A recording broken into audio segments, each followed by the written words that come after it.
Hey guys, as usual, we are gonna be waiting for the first like 4 or 5 minutes. See when anybody's like, if anybody's late, like giving people time to show up.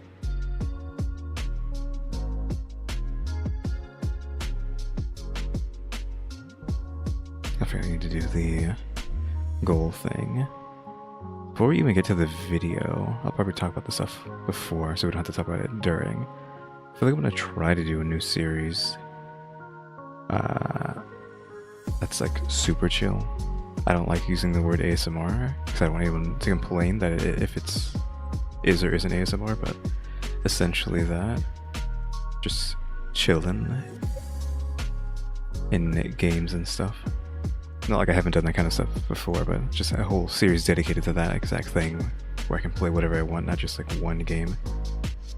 Like I already recorded a video today of me doing that. I don't know when I'm going to upload it. I don't know what to call it though is a problem. It's just cozy time right now, but I couldn't think of like a good name.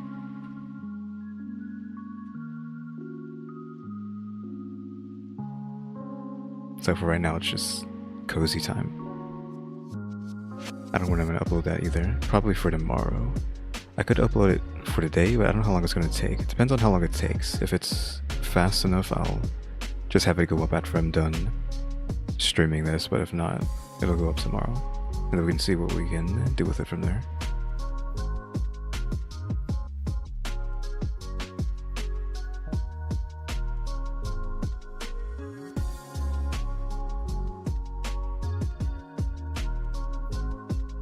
I was kind of hoping talking about that would be like 5 minutes, but that was barely like, what, a second? I still got, what, probably 2 minutes and some change until we start. I don't know why this sounds so quiet, which is weird. It's really quiet on my end. The ambiance, or the background music for this.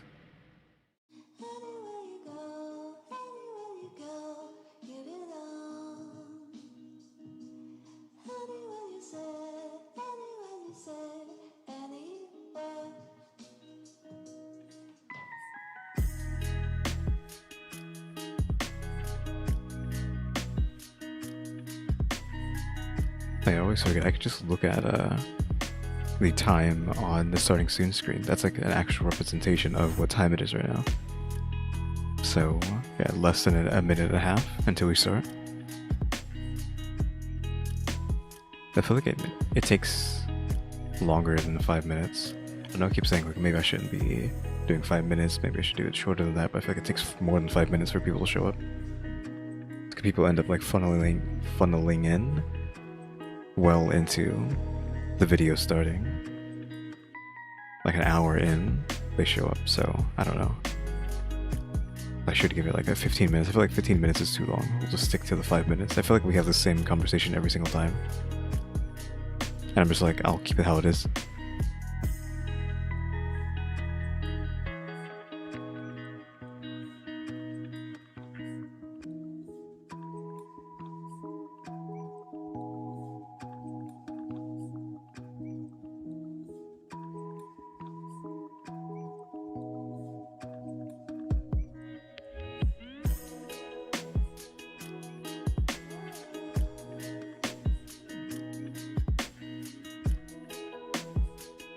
Alright, 10 seconds.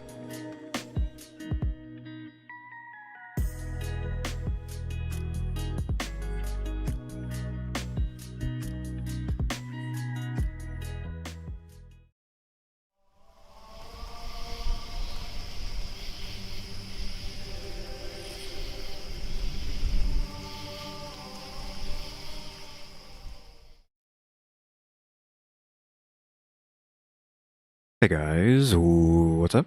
We're back with some more reactions after dark, and we are of course going to be watching two girls accidentally killed Kim Jong-un's brother, thinking it was a YouTube prank, obviously by Rotten Mango. Now, obviously that title alone is just ludicrous.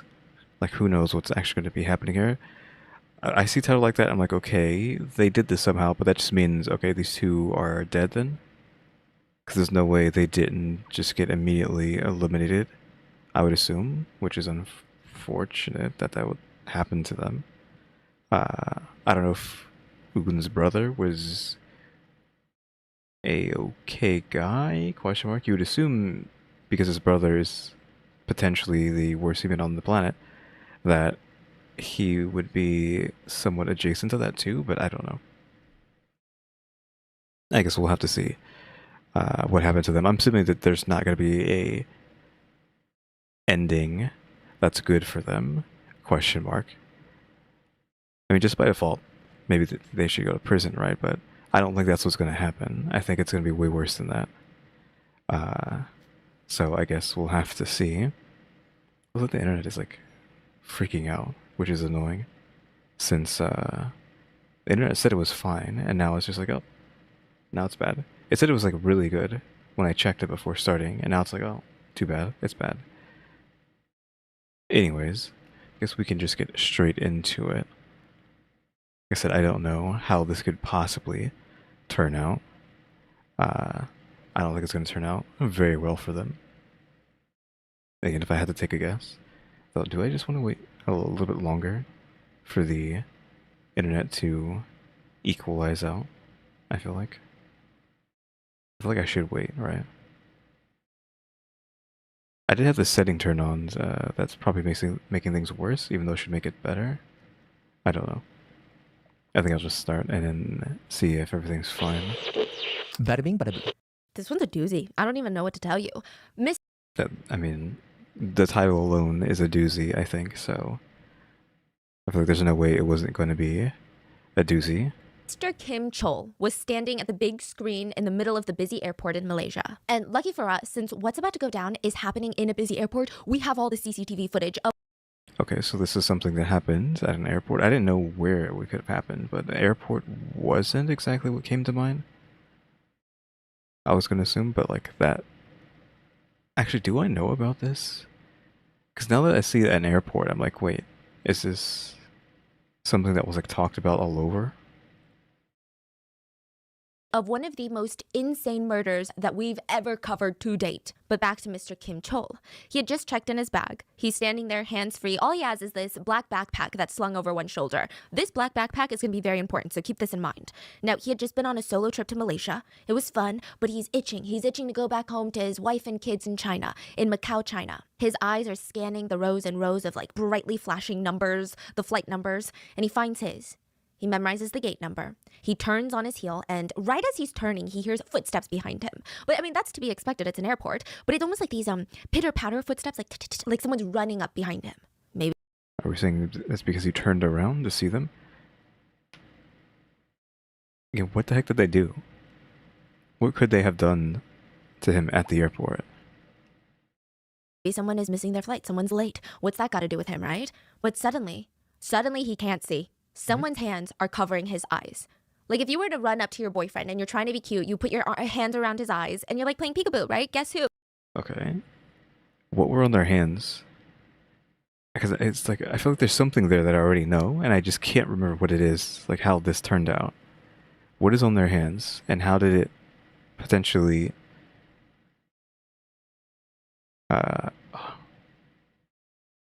Wait, was it even them? Was it actually Kim Jong-un? That did it, actually? Because, oh, you're a spy. You gotta go. I thought that's how crazy this is gonna be, but I guess I should just let her keep talking. It's like a K-drama moment. But he knew that his entire family, all of his friends, they were in China. As far as he knew, there was nobody that he knew in Malaysia. There was no one who would know him to do this. Before he had time to turn around, another set of hands grabbed his face this time, like kind of covered his mouth. It's almost like someone slapped him without the impact. He felt someone's fingernail uncomfortably poke into his nose, and he tried to grab at whatever was touching his face. He ends up grabbing an arm. And he opens his eyes, and he sees this young woman standing in front of him. And he's so puzzled. He'd never seen this girl before, and she looks really young. And all she can say is, sorry, sorry. She breaks free from his grasp. And suddenly, these two girls, they're gone. Whoever they were, they ran up to him, played peekaboo, touched his face a couple times, and they were running off. How old are they? Like early 20s. They look really young, yeah. He stood there really confused, just like, what the hell just happened? Like, what the hell is wrong with girls these days? Like, stupid kids. And then it started to burn. Like his whole face started to burn. Wherever Okay, so yeah, it was something that was on their hands. they had touched him with their hands, it started to hurt. He reaches up trying to touch his face and he's thinking, okay, maybe one of the girl's fingernails dug into my nose and that's why it stings so much.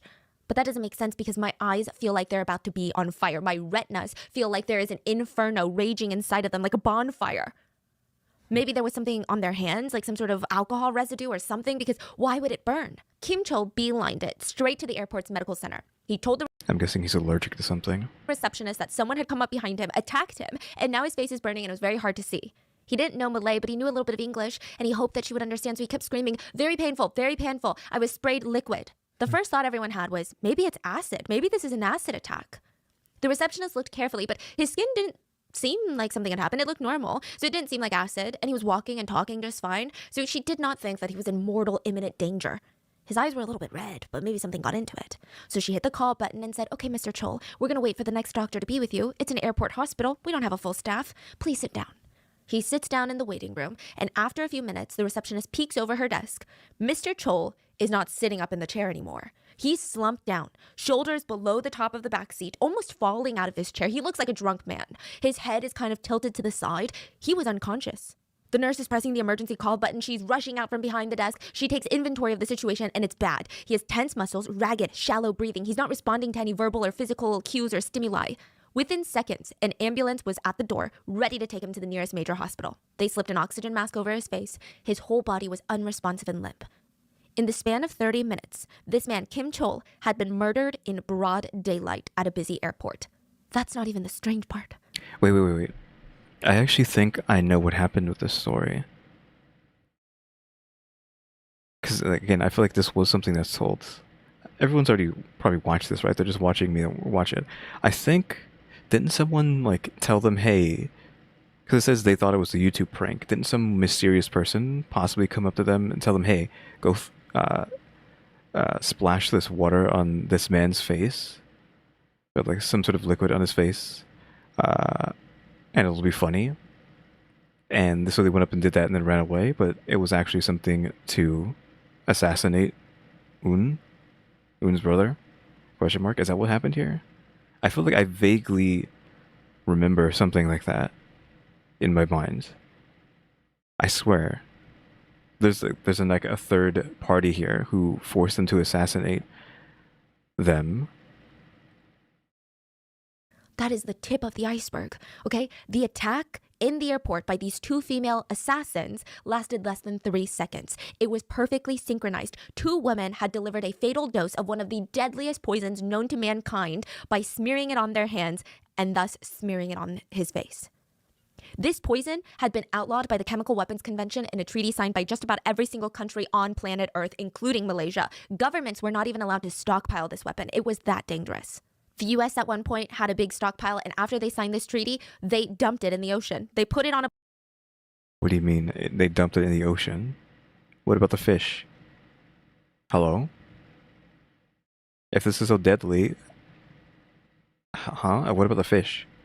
Granted, this is a poison, not a chemical, right? If it was a chemical, putting it into the ocean would dilute it. With how chemicals work. We've had this conversation before for some reason. I don't remember why. Dumping water into a chemical adds water to the concoction, but adding a chemical to water dilutes it down into nothing, right? So we could argue if it was a chemical, sure, but this is a poison. I don't know if that's how poison works still. Why are we dumping poison into the ocean? On a bunch of ships and sank the ship No deep way. in the ocean. This is a man-made weapon, a chemical weapon of mass destruction. Okay, well, she just said chemical, but I'm assuming they didn't just dump it in there. I think what she just said was like they probably put it in a container and then just let it float down to the bottom. And it's like baby oil, just an oily substance. But now it had been used to kill this random man in an airport.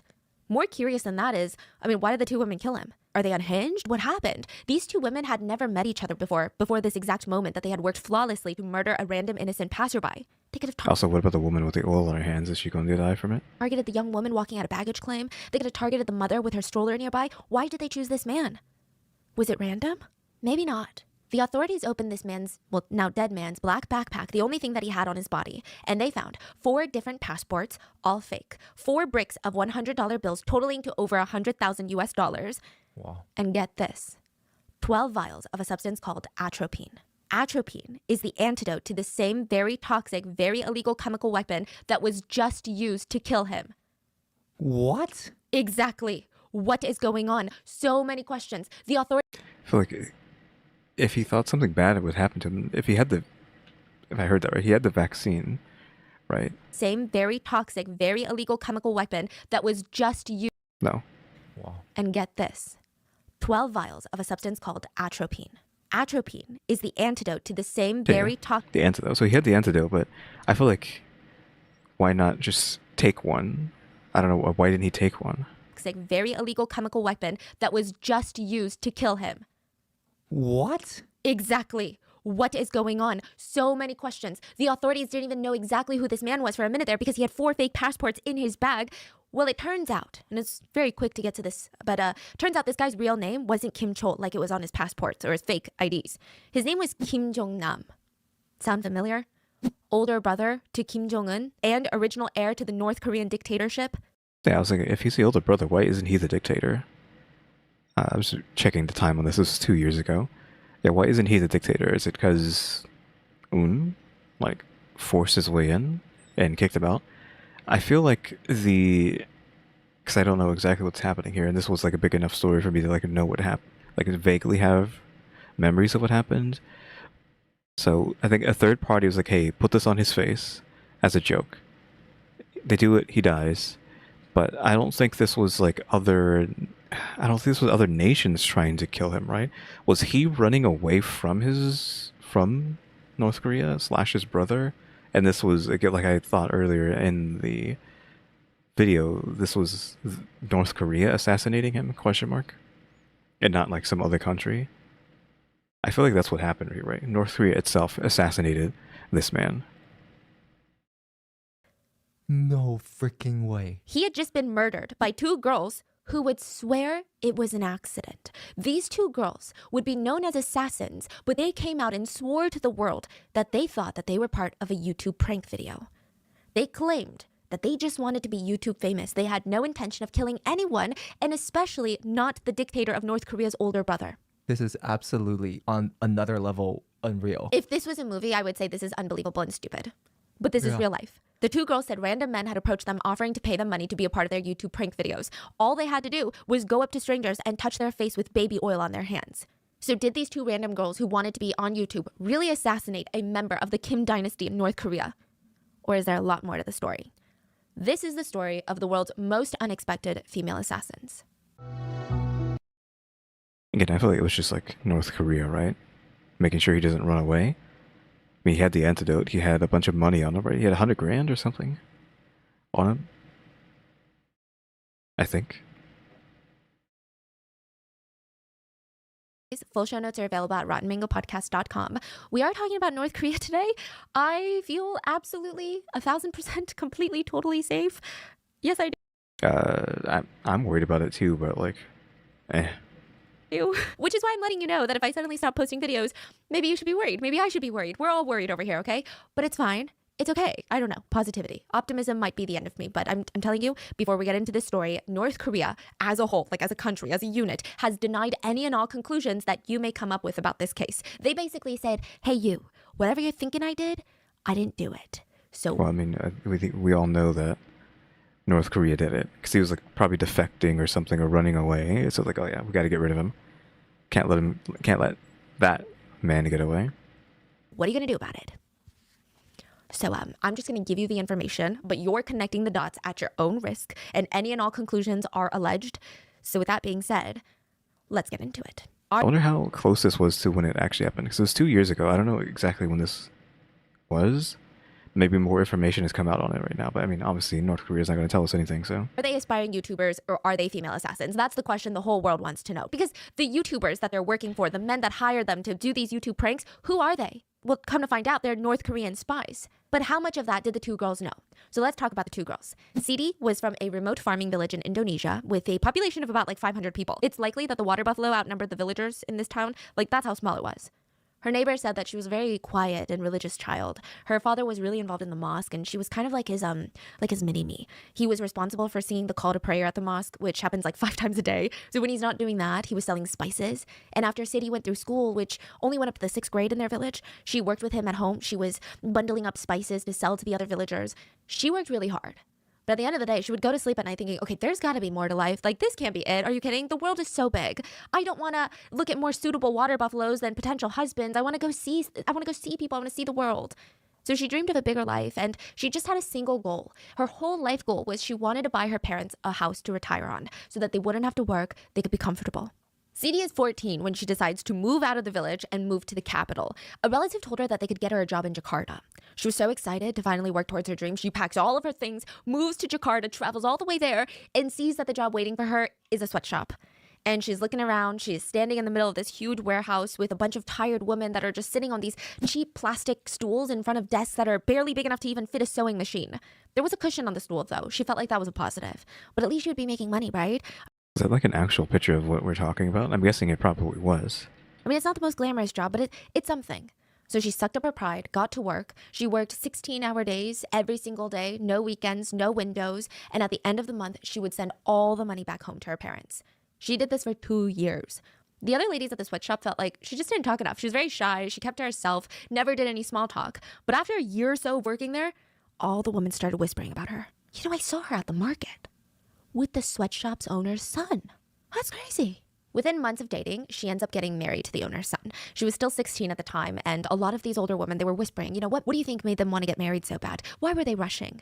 Soon enough, they had their answer. Sadie had given birth to a baby boy. The sweatshop went bust in 2010, so Sadie and her family, like her new husband and her son, they moved to Malaysia for better work opportunities. Her husband tries working at restaurants, and Sadie doesn't have any prior work experience. All she had was the sweatshop, and there were no jobs for her in Malaysia. A single waiter's salary is nowhere near enough to support the both of them and the baby. So what does she do? She's 18. She thinks of the only way to put food on the table. She gets into work.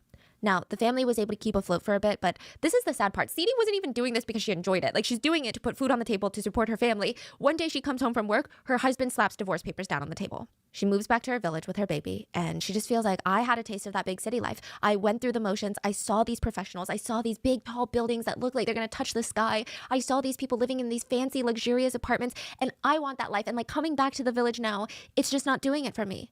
And she felt like, not only do I want that life, but I want my son to have that life. So she sent her son with the husband, or the ex-husband, to be raised. She just felt like there were more opportunities that way. And Sadie keeps thinking of ways that she's going to get back into Malaysia and get back into the workforce. I'm surprised that the husband was like, yeah, I'll take care of the kid. Like, no ifs, ands, or buts about it. Just straight up like that. Which obviously is good, but I'm surprised it was just that. She's making it seem like it was just that easy, but... And when she gets back, again, she finds out that the only available jobs for her with her work experience and connections were in the industry. So she starts off as a spa masseuse. She slowly rises to doing online escorting. She charges almost her entire sweatshop monthly wage for one session.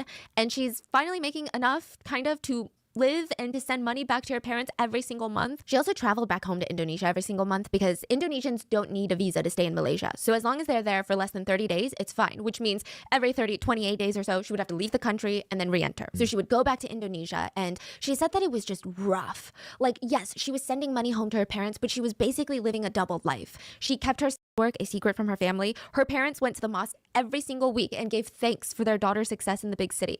And since they're so religious and since they're so proud of her, there was just no way for her to tell them the truth. And she knew that if she told them how she was making this money, how she was sending it, they would immediately make her come back to the village where they would take care of her, try to protect her, try to shield her from these things. So she would sit there and listen to them thank Allah for giving them a daughter that worked so hard for the family. She said it was a very complicated feeling. And it broke her heart to keep this secret. And her one goal was, I want to give my parents everything. But one day, I'm going to build a real career. I'm going to do something outside of work, and I can move on from this so that I don't have to feel like I'm living a double life. So when a friend introduced her to a taxi driver who said that he could get her an acting job, Sadie is through the moon. I mean, she was skeptical, yeah, but she can't afford to pass up an opportunity like this. The taxi driver is not the one hiring. He said, I gave this ride to this, I think he was Japanese, a Japanese man named James. He said that he's got this huge YouTube channel, works for a... Okay, I was like wondering where this is going. I guess this is going to go towards these being the guys who hire them to, basically assassinates Un's brother. I'm guessing this is how it starts. Production company, and they're gonna make YouTube pranks. So this is like in 2017 where YouTube pranks were the it thing. Were they? I feel like 2017. Weren't they out the window by then? Question mark. I feel like that was the early 2010s, not mid to late 2010s. Like maybe they were still around. I don't even remember like the last time I even heard about a YouTube prank. Like what? Like what was that? Was it when they were starting to do too much? Obviously, right? Maybe 2017 was still around, but I think they started getting out of hand and doing stuff that was too controversial. And then there's so many controversies around pranks that they just got away. And plus, there's a whole thing about pranks. All the pranks are fake, or if they are real, they're going too far. You're like messing people over in real life, like you're actually harming them too much or whatever. I forget which one, but there's like the one where the I don't remember his name. They pranked this guy, made it seem like he got kidnapped or something, but nobody knows if it was real or not. I think that was like probably one of the last ones. I think, okay, y'all, everyone needs to stop doing pranks. Wait, this happened 2017? Yes, this is when Are like you kidding me? I don't know why I thought this happened like 25 years ago. No, like YouTube pranks were the it thing back in the day. In 2017, like all those elevator YouTube pranks were raging, like all of that. Wow. So it kind of made sense. Everyone was like, oh yeah, everyone's putting money into YouTube pranks right now. So this Japanese guy named James is like, hey, taxi driver, here's my card. If you ever find future actresses who want to be part of my YouTube videos, just have them call me. So CD's like, okay, absolutely. She calls James's number and she meets up with him. Now, you probably already guessed it. James is no Japanese man. He's a North Korean spy. They met for the first time January of 2017, a little over a month before Kim Jong-un's death. On the day of the meeting, CD took a short, selfie video of her and James, which becomes vital evidence later. This was not anything new for CD. She dreamed of making it in the industry. She dreamed of acting and quitting work, and she documented her entire journey. Like, this was the very first step. She hoped that someone would see these videos and maybe cast her as like a minor character in a minor role, and then eventually that would lead to something bigger and bigger, and then she would have a job that her parents would be proud about.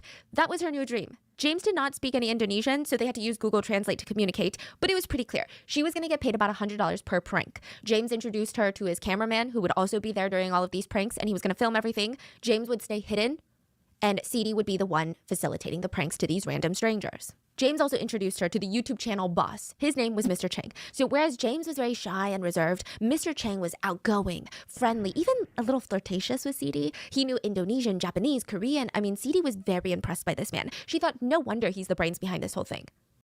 Kind of missed some of that. So we met someone else here, right? Who He seems like an entrepreneur. He seems like a go-getter. Mr. Chang is just another one of the North Korean spies. There were 8 North Korean spies on of course. This alleged mission. Every man in this operation is a North Korean spy, but CD had no freaking clue. Neither did Doan. So Doan is the other actress. They don't know each other. CD and Doan had never met prior to this. They're not even from the same country. They don't even speak the same language. Doan was also from a small rural farming village, but she was from Vietnam. She was the baby of the family. Her father treasured her so much, like any award that she ever got in school, like even like the participation awards, her father would frame it and put it in this waterproof accordion folder so that nothing would ever happen to it. He was so lucky. He just felt so blessed that he had this incredibly well-behaved child, a good student who was never troublesome. I mean, people describe her as being very peaceful and gentle. That's how she's described. She graduated from public school and got accepted into the private university in Hanoi, the capital of Vietnam. She moved alone to the big capital and dedicated herself to studying. Some sources say that she studied pharmacy. Others say it was accounting.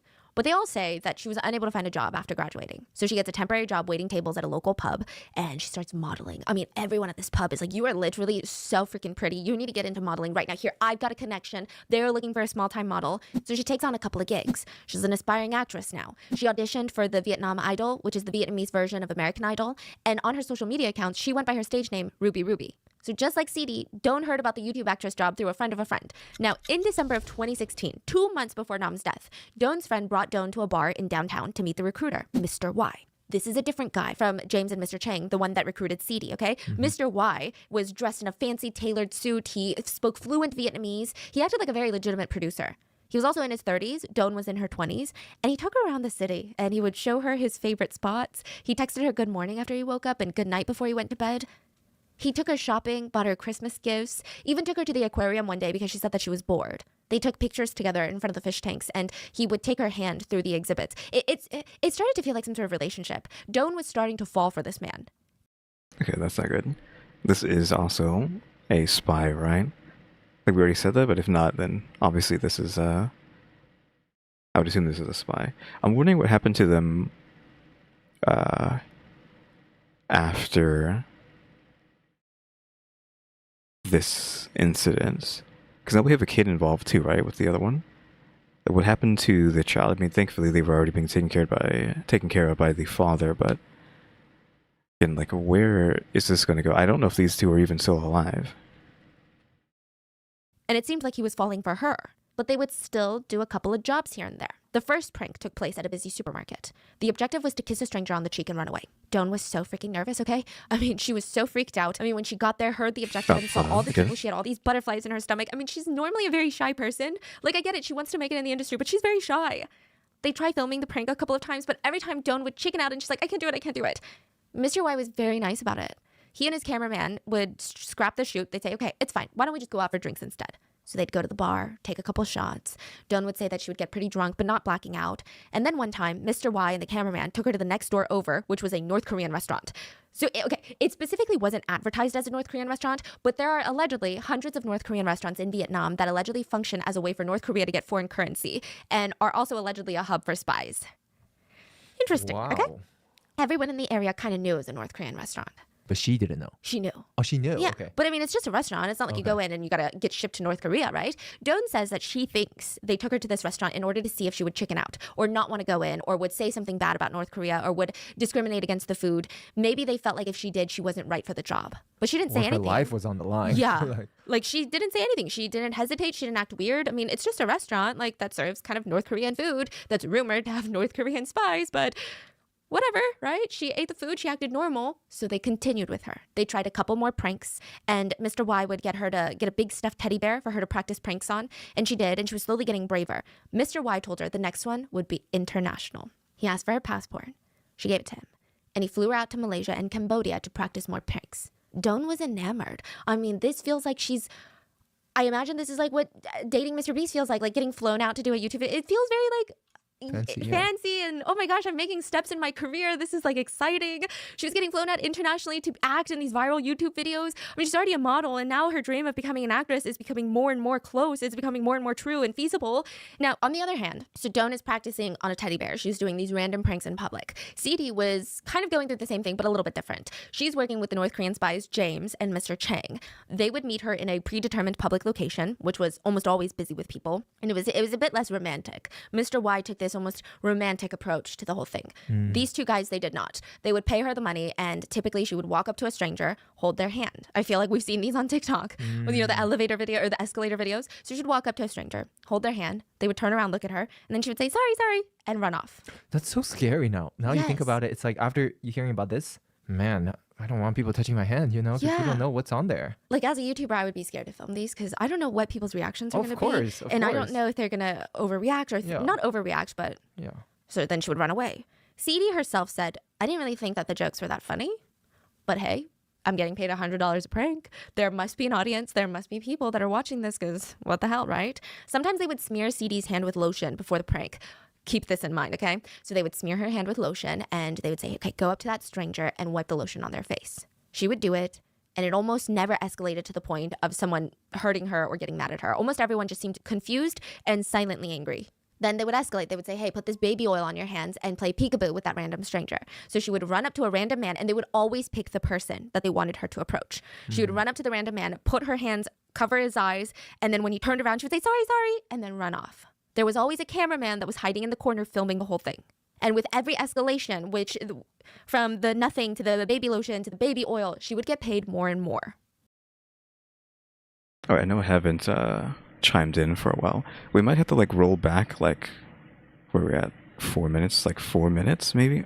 Yeah, well maybe less than 3 minutes.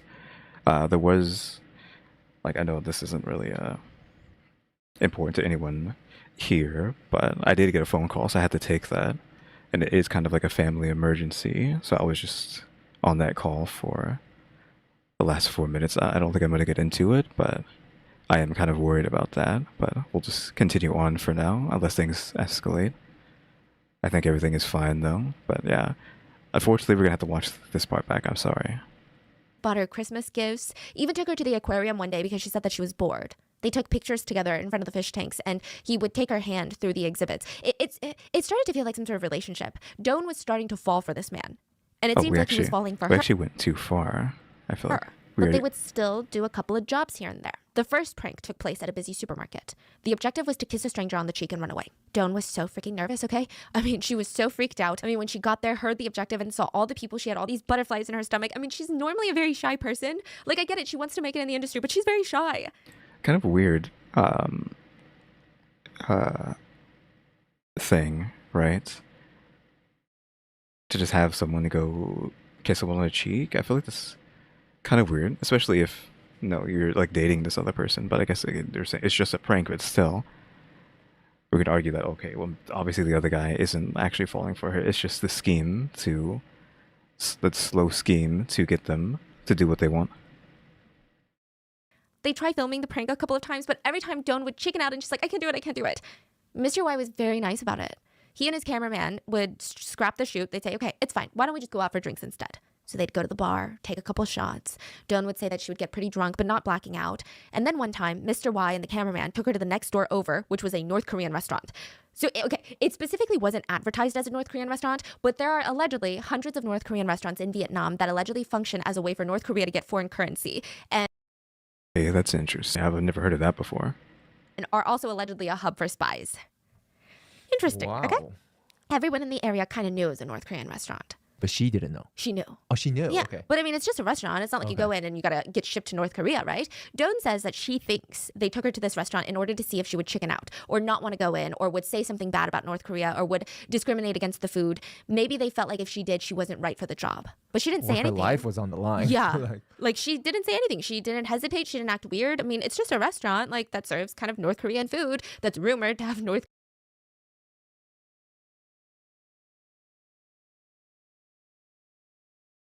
I'm looking over there and seeing like there's no I think the internet's messed up right now. Yeah, I'm just like waiting for that to fix itself. It's the only reason I paused.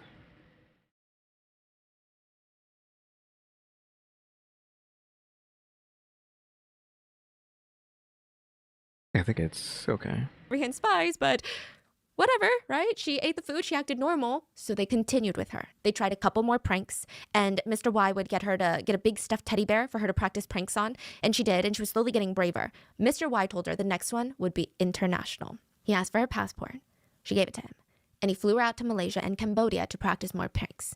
Doan was enamored. I mean, this feels like I imagine this is like what dating Mr. Beast feels like getting flown out to do a YouTube video. It feels very like fancy and oh my gosh, I'm making steps in my career. This is like exciting. She was getting flown out internationally to act in these viral YouTube videos. I mean, she's already a model, and now her dream of becoming an actress is becoming more and more close. It's becoming more and more true and feasible. Now, on the other hand, so Doan is practicing on a teddy bear. She's doing these random pranks in public. Sadie was kind of going through the same thing, but a little bit different. She's working with the North Korean spies, James and Mr. Chang. They would meet her in a predetermined public location, which was almost always busy with people, and it was a bit less romantic. Mr. Y took this almost romantic approach to the whole thing. These two guys, they did not. They would pay her the money, and typically she would walk up to a stranger, hold their hand. I feel like we've seen these on TikTok with, the elevator video or the escalator videos. So she'd walk up to a stranger, hold their hand, they would turn around, look at her, and then she would say, sorry, and run off. That's so scary now. Now you think about it, it's like after you hearing about this, man, I don't want people touching my hand, because you don't know what's on there. Like, as a YouTuber, I would be scared to film these because I don't know what people's reactions are going to be. And I don't know if they're going to overreact or not overreact, but so then she would run away. Sadie herself said, I didn't really think that the jokes were that funny, but hey, I'm getting paid $100 a prank. There must be an audience. There must be people that are watching this because what the hell, right? Sometimes they would smear Sadie's hand with lotion before the prank. Keep this in mind, okay? So they would smear her hand with lotion and they would say, okay, go up to that stranger and wipe the lotion on their face. She would do it, and it almost never escalated to the point of someone hurting her or getting mad at her. Almost. So I think this is obviously them just setting the stage, right? This thing of just, oh yeah, just rub some lotion on someone's face. and it seems innocent now. And they just keep making her do that over and over and over and over again, and then just getting her prepped for the moment that the assassination is actually going to happen. Everyone just seemed confused and silently angry.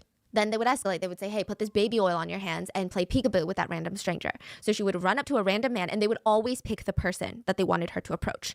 She would run up to the random man, put her hands, cover his eyes, and then when he turned around, she would say, sorry, sorry, and then run off. There was always a cameraman that was hiding in the corner filming the whole thing. And with every escalation, which from the nothing to the baby lotion to the baby oil, she would get paid more and more. And with the life that CD had, this was comparatively easy money. She could do the prank and then apologize and run away afterwards. She hadn't run into anyone that had like a black belt yet or that had crazy anger issues. So she felt like, okay, I guess I'm not really hurting anyone and the pranks are harmless. So at least I can send money back to my parents. That's how she justified it. And James and Mr. Chang promised her at the end of the day, these videos were the into the entertainment industry. You get into the YouTube prank videos and then soon you're going to win an Oscar.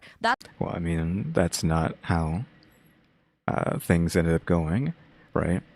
Again, pranks are dead, aren't they? At this point, maybe people are still doing pranks, but I do not know of any prank channel that exists.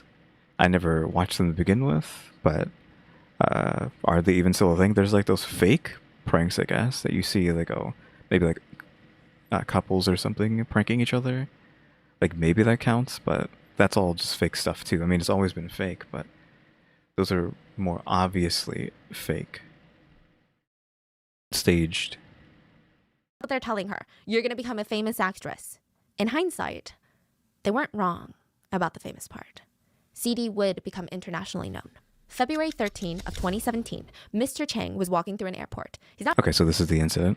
running, but he's walking pretty fast. He's walking with a purpose. He had somewhere to be, right? He walks up to one of those cafes that are before the airport security line. So it's technically open to anyone. You don't need a boarding pass. You don't need to get through security. It's just before you go into the airport, or maybe you're saying bye to a loved one. So he sits there and he meets up with a young woman, CD. CD is patiently waiting for him. She had gotten a text for this airport location and she thought that she was here just to film another YouTube prank video. I mean, this is what she's been doing for the past month, getting paid to go meet at an undetermined, very public location. And he would point at a couple of people. She would run up and put some baby oil on their face. Get paid a couple $100. She had already ordered her coffee. She was sitting down waiting for him. He didn't even bother ordering anything. He just walked right up to her and explained the game plan. Today, we've got a new prank. Okay, it's kind of like the lotion prank, but a little bit different. Here's the idea. We're going to put a blend to the peekaboo prank and the baby oil prank. So I'm going to cover your hands with oil and maybe some lotion later. You're going to walk up to people that we point at and cover their eyes. So I feel like, did they pick a specific person? Because they're just saying, oh, you're going to walk up to random people. Did they have them do this to random people first and then, completely clean their hands, put this stuff on it, and then, okay, do this to that specific person and nobody else? Because I feel like you're eventually going to be kind of suspicious if you're just pointing to one person. Easy peasy, right? Okay, sounds good. Do you have a target in mind already? Now, he usually did. Mr. Chang almost always did. He said that he would pick out the person who looked most likely to give a strong reaction but not call the police. That's what he told CD. He said it's all about the YouTube views. It's all about the YouTube engagement. That meant he would go after normal, non-scary, non-intimidating looking adults. Oh, and here he comes. Don't make it obvious, but behind you, 5 o'clock, gray suit jacket, black backpack. CD reached behind her and pretended to fiddle with her bag strap. She glanced up, and sure enough, there was this kind of portly-looking man that was walking briskly through the airport. He was stopping to look at the list of departure gates. She turned back to Mr. Chang. Okay, got it. And the lotion? No, we're going to do oil this time. Here. He takes the bottle out of his bag and pours a little bit on CD's hands. She's like, oh, God, it's slimy. Well, yeah, don't touch your face or your clothes with it. It's going to stain. So go up to him, cover his eyes, and run away when he turns around. Again, how does this stuff actually kill you? Is it because it has to get inside your body somehow? So like in the eyes, the nose, that's what they told them. I mean, I'm assuming that's why she put her finger in his nose, because they told her to do that.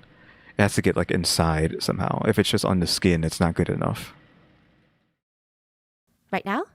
In a second. I need to set up the camera. He's over there somewhere, the cameraman. But there's another actress this time too. She's going to do the same thing, but she's going to come up from the front and cover his mouth. Okay, so because I'm like slightly lost here, because all the emergencies happening right now.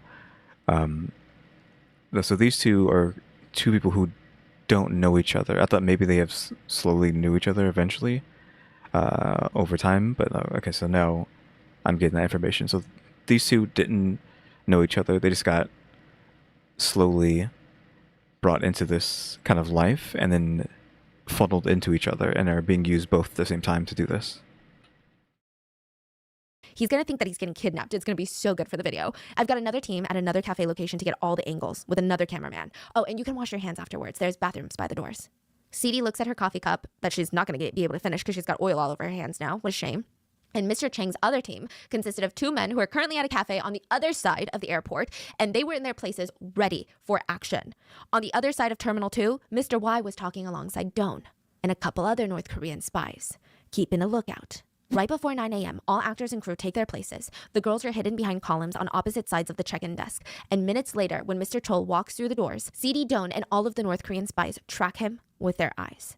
The girls wait for their signals. Mr. Chang gives the signal. CD runs out from behind the pillar and towards Kim Jong-nam. We're going to call him Nam. He turned the other way, but he didn't see her coming. He just heard her steps. And in less than 3 seconds, he felt a pair of small hands covering and smearing oil onto his eyes and face. He's like, what the hell? Mr. Y gave the signal that he saw CD rush out. Less than a second after CD, Doan approaches Nam from the front, and she places her hands on top of his face, almost like on top of his mouth and nose. Why do they need two girls? Is it like a there's insurance? a reason. So we're not even, there's actually even more deeper than that. There's a reason why they picked two.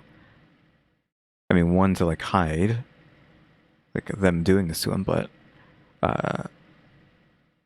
would the first one, like covering his eyes, been enough? Like if it gets into his eyes, is that all it would have taken? So after CD covers his eyes and she walks away saying, sorry, sorry, Mr. Y gives the signal. And Doan comes out from her side of the pillar, which is now in front of Kim Jong-nam. She walks up to his face and kind of places her hand on his face, like covering his mouth and his nose. And in less than 3 seconds, he felt 2 pairs of hands just all over his face, and he has no idea what the hell is going on. What's his like reaction? His reaction is like, what the fork is wrong with these girls? So he's not alarmed. I don't think he's alarmed to the sense like, I'm being attacked. I think it was more of like, who do these little girls think they are, like messing with me right now?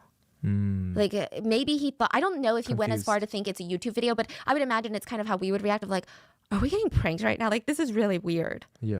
He also is he is also Kim Jong-un's brother, so I feel like he would at least be slightly on edge. I'm not sure. Like, I don't know. Yeah, okay. They didn't seem like these crazy assassins. He's not thinking, oh my gosh, they're gonna kill me. It's just like, who are these little girls? Like, what are they doing to my face? So he grabs Doan's arms because she wasn't able to leave fast enough. CD was able to run off, and he's like, who are you? She's like, sorry, sorry. She wiggles out of his grip and runs away. CD is long gone at this point, and the both of them, they make a beeline for the nearest bathroom to wash the oil off their hands. This, again, is all caught on CCTV. What the girls didn't know was how close to death that they were that day. Instead of baby oil or lotion this time, because you were asking, why are there 2 girls involved? The chemical on their hands were 2 different components of a chemical called VX, Venomous Agent X. This I don't think I've ever heard of that before. sounds like it's out of a Marvel movie, but it's real. VX is an odorless, tasteless, amber-colored liquid that has the same density of water, but it's oily. If you were to see a bottle of it, you would think that it's apple juice, but in oil form. Maybe you would think it's like dirty frying oil. If you inhale it, if it touches your skin, if it goes into your nervous system in any way possible, in a matter of minutes, it breaks the connection between your brain and your muscles. Is it on their hands though? It seems like if it just touches you, but how do they not die? What does that mean? Suddenly your body feels like it weighs 1,000 pounds and you cannot move a single muscle. Your arms and your legs go limp and you can't even move your diaphragm. So your diaphragm is what makes you breathe. The diaphragm sits just below the lungs, and it contracts in and out, which pushes air in and out of your lungs. But now with that paralysis, your diaphragm isn't moving and you can't force it open and you can't force it closed. You're suffocating and you can't move. That's how it kills you. Wow. It's not fun. It's painful. The UN classified VX as a weapon of mass destruction, and stockpiling more than 3.53 ounces, that's a very little amount, of it per year has been internationally outlawed since 1993. Well, having more than that per year, or just gaining that much per year? Because eventually, I mean, that's a small amount, but you'll eventually have a lot of it over X amount of years. So are you just not allowed to have more than that amount, like I said? Or just not allowed to gain more than that amount per year? This treaty has been signed by almost every single country in this entire planet in the world. It has been used as a chemical weapon in a few different occasions in Cuba, Iraq, Japan, to name a few. In the Japan attack, Masami, he was part of the new religious group that we talked about, the subway bombings, or the subway attacks. He was part of that religious group, that cult. He sprinkled VX onto the neck of a suspected spy, and he killed them. It's pretty bad. Another fun fact about VX, the US used to have a stockpile of it until 1996 when the government banned it because they signed the treaty. So I don't know if I've heard about the subway thing before. how did we get rid of it? The military employed the good old chase technique, aka cut holes and sink 'em. Chase. AKA they filled old boats with this deadly chemical weapon, pushed it out deep into the Atlantic, and then sank their ships. They sank a total of 124 tons of VX into the Atlantic. Jeez. I mean, it's better than you. Tons, but again, what about the fish? Unless this is a human-specific, like poison, toxin. But if it's not, again, what about the fish? Hello? Using it on people, right? But I mean, in the Atlantic. 124 tons? Yeah, I can't even give you a calculation on how many people 124 tons of VX could have killed if it was in the wrong hands. Oh my god, that's horrifying to think about. Yeah. And it's speculated that less than a pinhead-sized drop can guarantee death. So think about how much damage 120, I mean, you could wipe out an entire nation.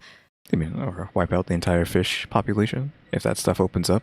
But I'm guessing if it is a chemical, it'll be diluted in the ocean. But if a pinhead is all it takes to kill a human, I feel like, is the ocean enough to dilute? I mean, we're talking about the ocean, but is the ocean enough to dilute this stuff? Maybe even the world. Let me give you a scarier statistic, okay? North Korea has somewhere between 2.5 to 50,000 tons of VX. North Korea has about 45 million times the legal dose allowed to be held by any country in the world. And if you already were kind of questioning humanity, this is all human-made. It's a synthetic chemical. It's man. Yeah, I mean, it makes sense. I feel like we have to shoot this stuff into the sun instead of like into the ocean. Made. Humans are really out here ruining everything. It is said to be one of the most toxic, if not the most toxic substance on Earth in all of history, courtesy of mankind. But again, is it anti-human or anti-life in general? Because if it's anti-life, again, I keep saying it, what about the fish? Seedy and Doan were given a dollop of this substance on their hands. They were told to go up to their target and smear it on his face while they film it. It would be a hilarious prank for their YouTube channel, they said. Look, I too was wondering, how the hell did these two girls not plop dead? Like, what? So think of VX as being able to be broken down into two components, both in oil form. So you have one half of VX, let's say the V, then you have the X. That's not how it works, but just to make it easy to visualize, right? Now, those two together, deadly. By itself, not deadly. That's freaking crazy. So think of it as halves. Each girl has half. Oh, I'm just realizing now that that's why they didn't die, is because they both had the halves, right? So they don't die from because it didn't make any sense why they weren't dying from this chemical, but they both had to combine their chemicals and not come in contact with each other, because one's up top, one's on bottom, so they didn't actually combine them to each other. So yeah, they literally were just like that close to dying themselves. Honestly, I probably would assume that the spies would have hoped that they did die from this, but I don't know. The formula, and when the two are mixed on his face, they form the deadly combination. So when Doan was the second one touching it, that means she has that thing on her hand now. Yes, let me explain, okay? So Seedy would have one component smeared on her hand that is not lethal. She swipes it on Kim Jong-nam's face, runs to the bathroom to wash it off. Doan would come up with the second component, smear it on his face. Combining both of them on the surface of his face would result in his death. And also Doan would have some of that residue of deadly VX on her hand since she... Yeah, so like it seems like a bit hard to like not die too, but She was I the guess second not. girl to go up, meaning she could die, right? How did she not die? Just pure luck. Pure luck. Seedy did not feel any effects because she did not have both components. Doan, on the other hand, had both, but she just ran to the bathroom. Both girls said it just felt really slimy and gross. It was very unpleasant. It's not even just like oil on your hands. It was just really nasty. And there was almost like this weird gassy smell to it. They didn't like it. It sounded like if Doan like touched her face a bit, that's Oh. over, right? I mean, game over. So there was like two strokes of luck in this situation. So the first stroke of luck is that Doan saw a bathroom right next to where she had done this, pretty much, like on the other side of the lobby. So she half ran towards it, not wanting to look suspicious. There was no line, which is usually not a thing at airport bathrooms. So she just went right in and washed her hands. Now, the thing about VX is that it is very dangerous, okay? But it's also completely able to be washed off with some good old soap and water. Dawn did not experience more than the tiny effects of VX because she was able to wash it off in time.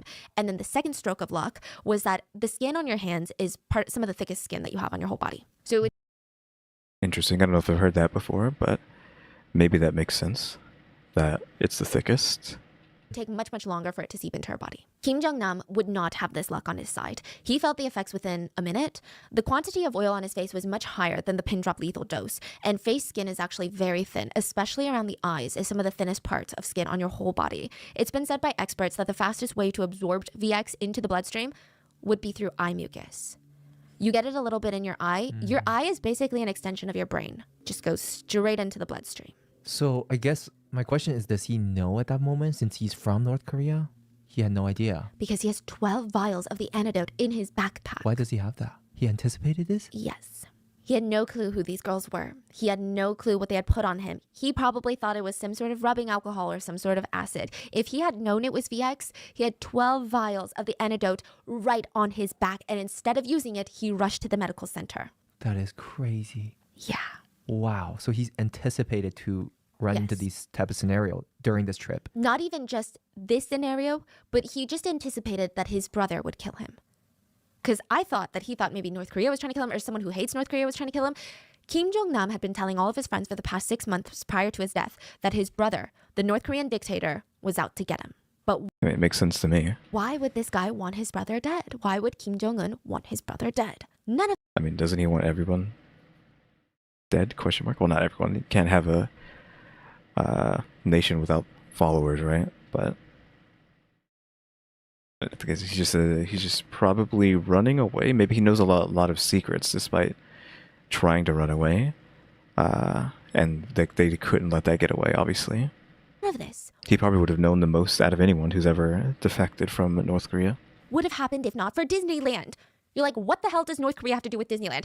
Just about Like, yeah, what? everything, okay? Kim Jong-nam, the one that was murdered at the airport, aka Nam, Okay, so North Korea under the leadership of Kim Dynasty. he had been primed his whole life to take over. He was the eldest son of his dad / the former dictator. He was going to be the next dictator after his dad. It was his birthright. At this point, he had gotten married. He had several kids. He was being groomed by his dad to take over. So this is when Kim Jong-un is not the dictator yet. Their father is the dictator. And he's picking out which son is going to be the heir. And it was most likely going to be Nam. He's the eldest son. He's the firstborn. It just kind of made sense. Is there a conspiracy that Kim Jong-il was taken out by Un? But he did have some problems, okay? So his mom was his dad's mistress, and she had just recently defected from North Korea and moved to Russia, which made things a little bit tense between The mom? between Kim Jong-nam and his father. And on top of that, he's not really impressing his dad at work. He was a little bit too liberal for his father's liking. Allegedly, he was influenced by his education in Switzerland. Did you know, like, the whole Kim family goes to Switzerland to study? So, like, you would just be going to school with... Kim Jong-un's kids? Yeah, and Kim Jong-un went to Switzerland to study abroad as a kid, yeah. That is something. But you don't Imagine know- being classmates with them. Exactly. You don't know that they're the dictator's kids. So Switzerland is one of the very few countries that has a North Korean embassy. And so the Kim family would send their kids and they would pretend to just be a son of an employee from the North Korean embassy. And That kind of makes the propaganda worse, doesn't it? Because they know how the real world is, and it's not like just the Uns are in their own bubble. Like, they're literally going out into the real world and then seeing the real world and then coming back and then saying, oh yeah, the real world out there is just apocalypse, right? Because isn't that the propaganda that only North Korea is the utopia and everything else outside is just an apocalypse? I feel like that's like one thing that's being said, like inside North Korea. But obviously, I guess they obviously know it's not like that, but it's confirmation that they know that their propaganda is fake. And It's said just that they that got along propaganda. really well with the South Korean kids. The kids of employees from the South Korean embassy. So there's a lot to unpack here, okay? A lot to unpack. But it's said that Kim Jong-nam was a little bit too liberal, and he would frequently question North Korea's political and economic system, so much to the point where his dad, the dictator, was like, hey, do you want to, I don't know, spend a week or two in the coal mines? Because you're pissing me off. AKA, let me put you in a concentration camp. So things were a little bit tense, okay? But he was still in the line for the power seat. He was first in line until Disneyland. May of 2001, Kim Jong 2001. Jong-nam took his youngest son to Disneyland. He only took one son. It was supposed to be like a father and son bonding day. They got tickets for Disneyland in Tokyo, Japan, which is a lot closer to North Korea than like the one in the States. Plus, like traveling to the United States, Kim Jong-nam was pretty radical, but he's not like that crazy. That's freaking insane. So they get on the plane. Everything's going well. Are they all like secret identity? Yeah, when they've they got like a travel? million fake passports, and they're really good. But he gets arrested at the Tokyo airport for his fake passport in front of his son. And there's so many layers to how embarrassing this was. It was a passport from the Dominican Republic, and his name was listed as Pangxiang, fat bear in Chinese. In Chinese? You say fat bear in Chinese. 胖熊. Yeah, that was his name. And so that kind of made him a laughing stock of like, really, you got a fake passport and your name is Fat Bear? Like it's kind of weird. You would not expect that from a dictator family, right? Now, that's not the part that people were upset about. North Korea was so upset because Disneyland is the shining jewel. It is the epitome. It is the symbol of the prosperous capitalism of the Western world, aka North Korea's greatest enemy is the Western world. And Disneyland is basically its little mascot. It doesn't matter if they were going to Disneyland in Japan. So this news pissed them off. Yeah, so for the heir to sneak into Disneyland with a fake passport under the name Fat Bear of all things, it's too embarrassing. It's too embarrassing for Kim Jong-il to take. Kim Jong-il is the dad, right? And Nam went from heir apparent to disgraced son in a matter of hours. Had this Disneyland trip never happened, Kim Jong-nam might be the heir and current supreme leader of North Korea right now, and he might not have been killed in an airport for a YouTube prank video. That is kind of like a crazy story, though. Isn't it like double layered with the fat bear thing? Because like, what was with that name? Because we already talked about how, well, in one of these videos, that people refer to as, I forgot his name, the Chinese dictator, question mark, or whoever's in control of China. They refer to him as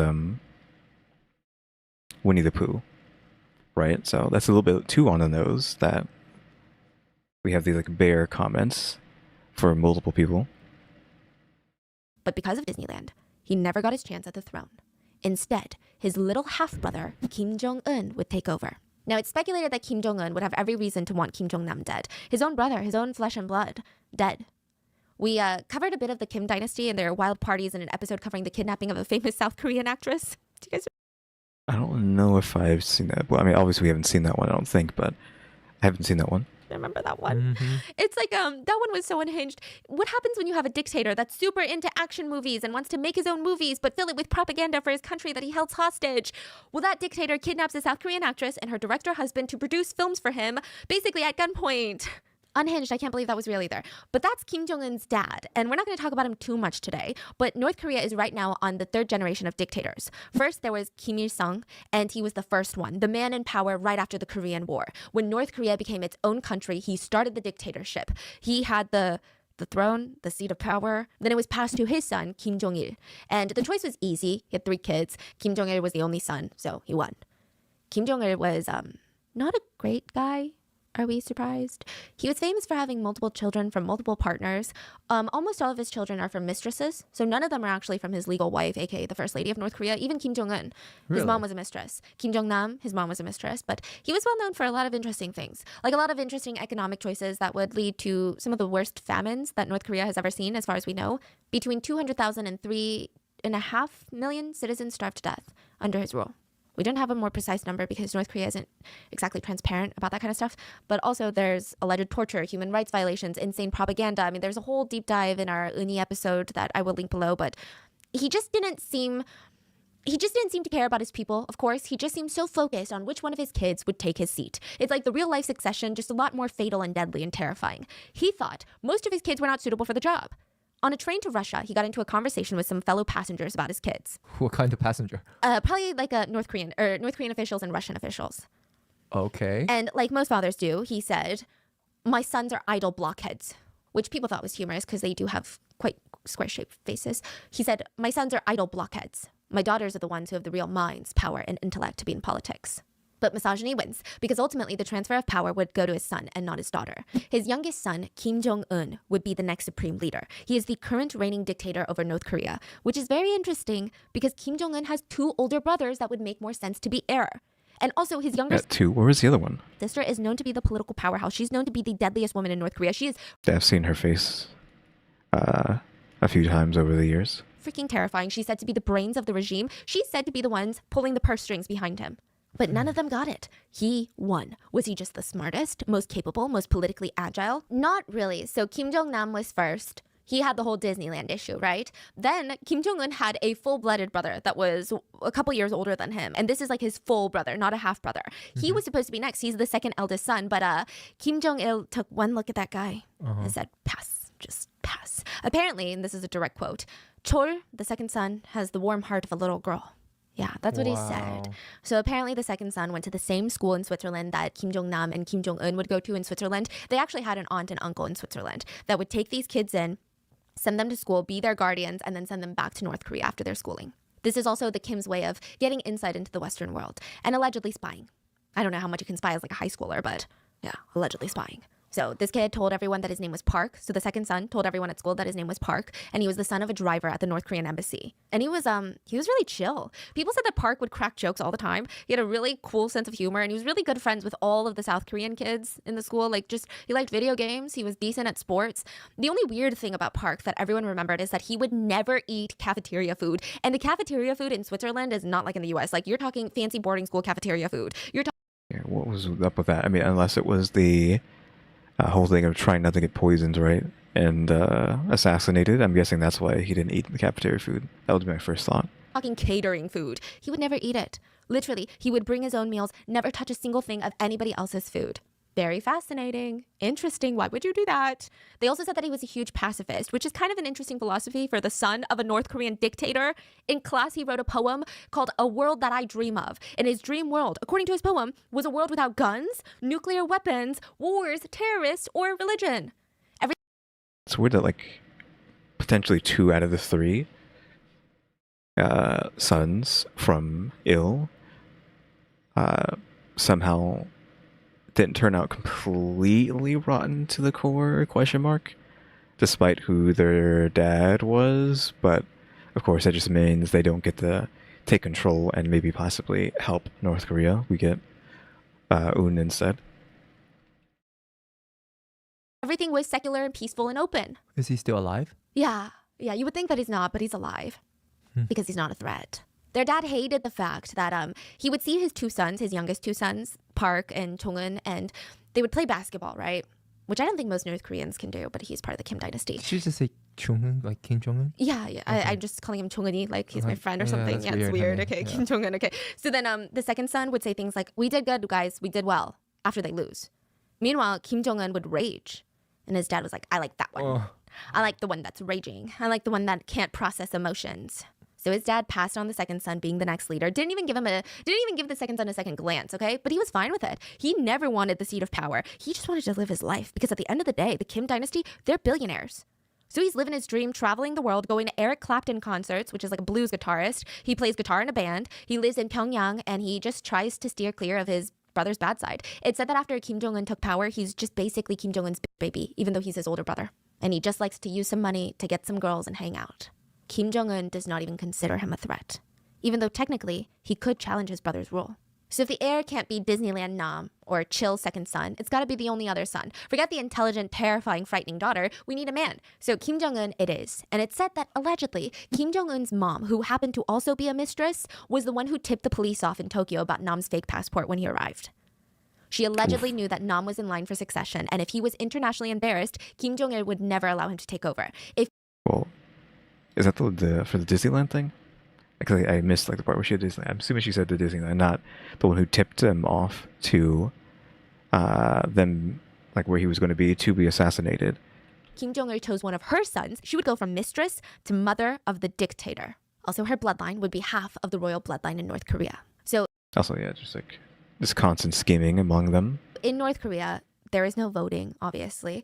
Obviously. No one really gets to choose which Kim is the most competent at taking over. As long as you have 50% of the royal Kim blood, meaning you are a child of one of the Kim members, you can go for the throne. You have a chance. So that's why even though she's a mistress, her son can be the next, I don't want to say king, but technically. And I think that she had been eyeing this for a while now. It said that ever since Kim Jong-un was born, she would call him my little general, which is a scary thing to call your child. And this isn't that important, but just to give you some insight on this guy and how unhinged his upbringing was, guards would be forced to inspect his food, which makes sense in case of an assassination attempt, but he also had dedicated guards to handle his toilet. They wouldn't flush it. His dad, the dictator, was very picky and was very paranoid that someone would steal his poop and study it.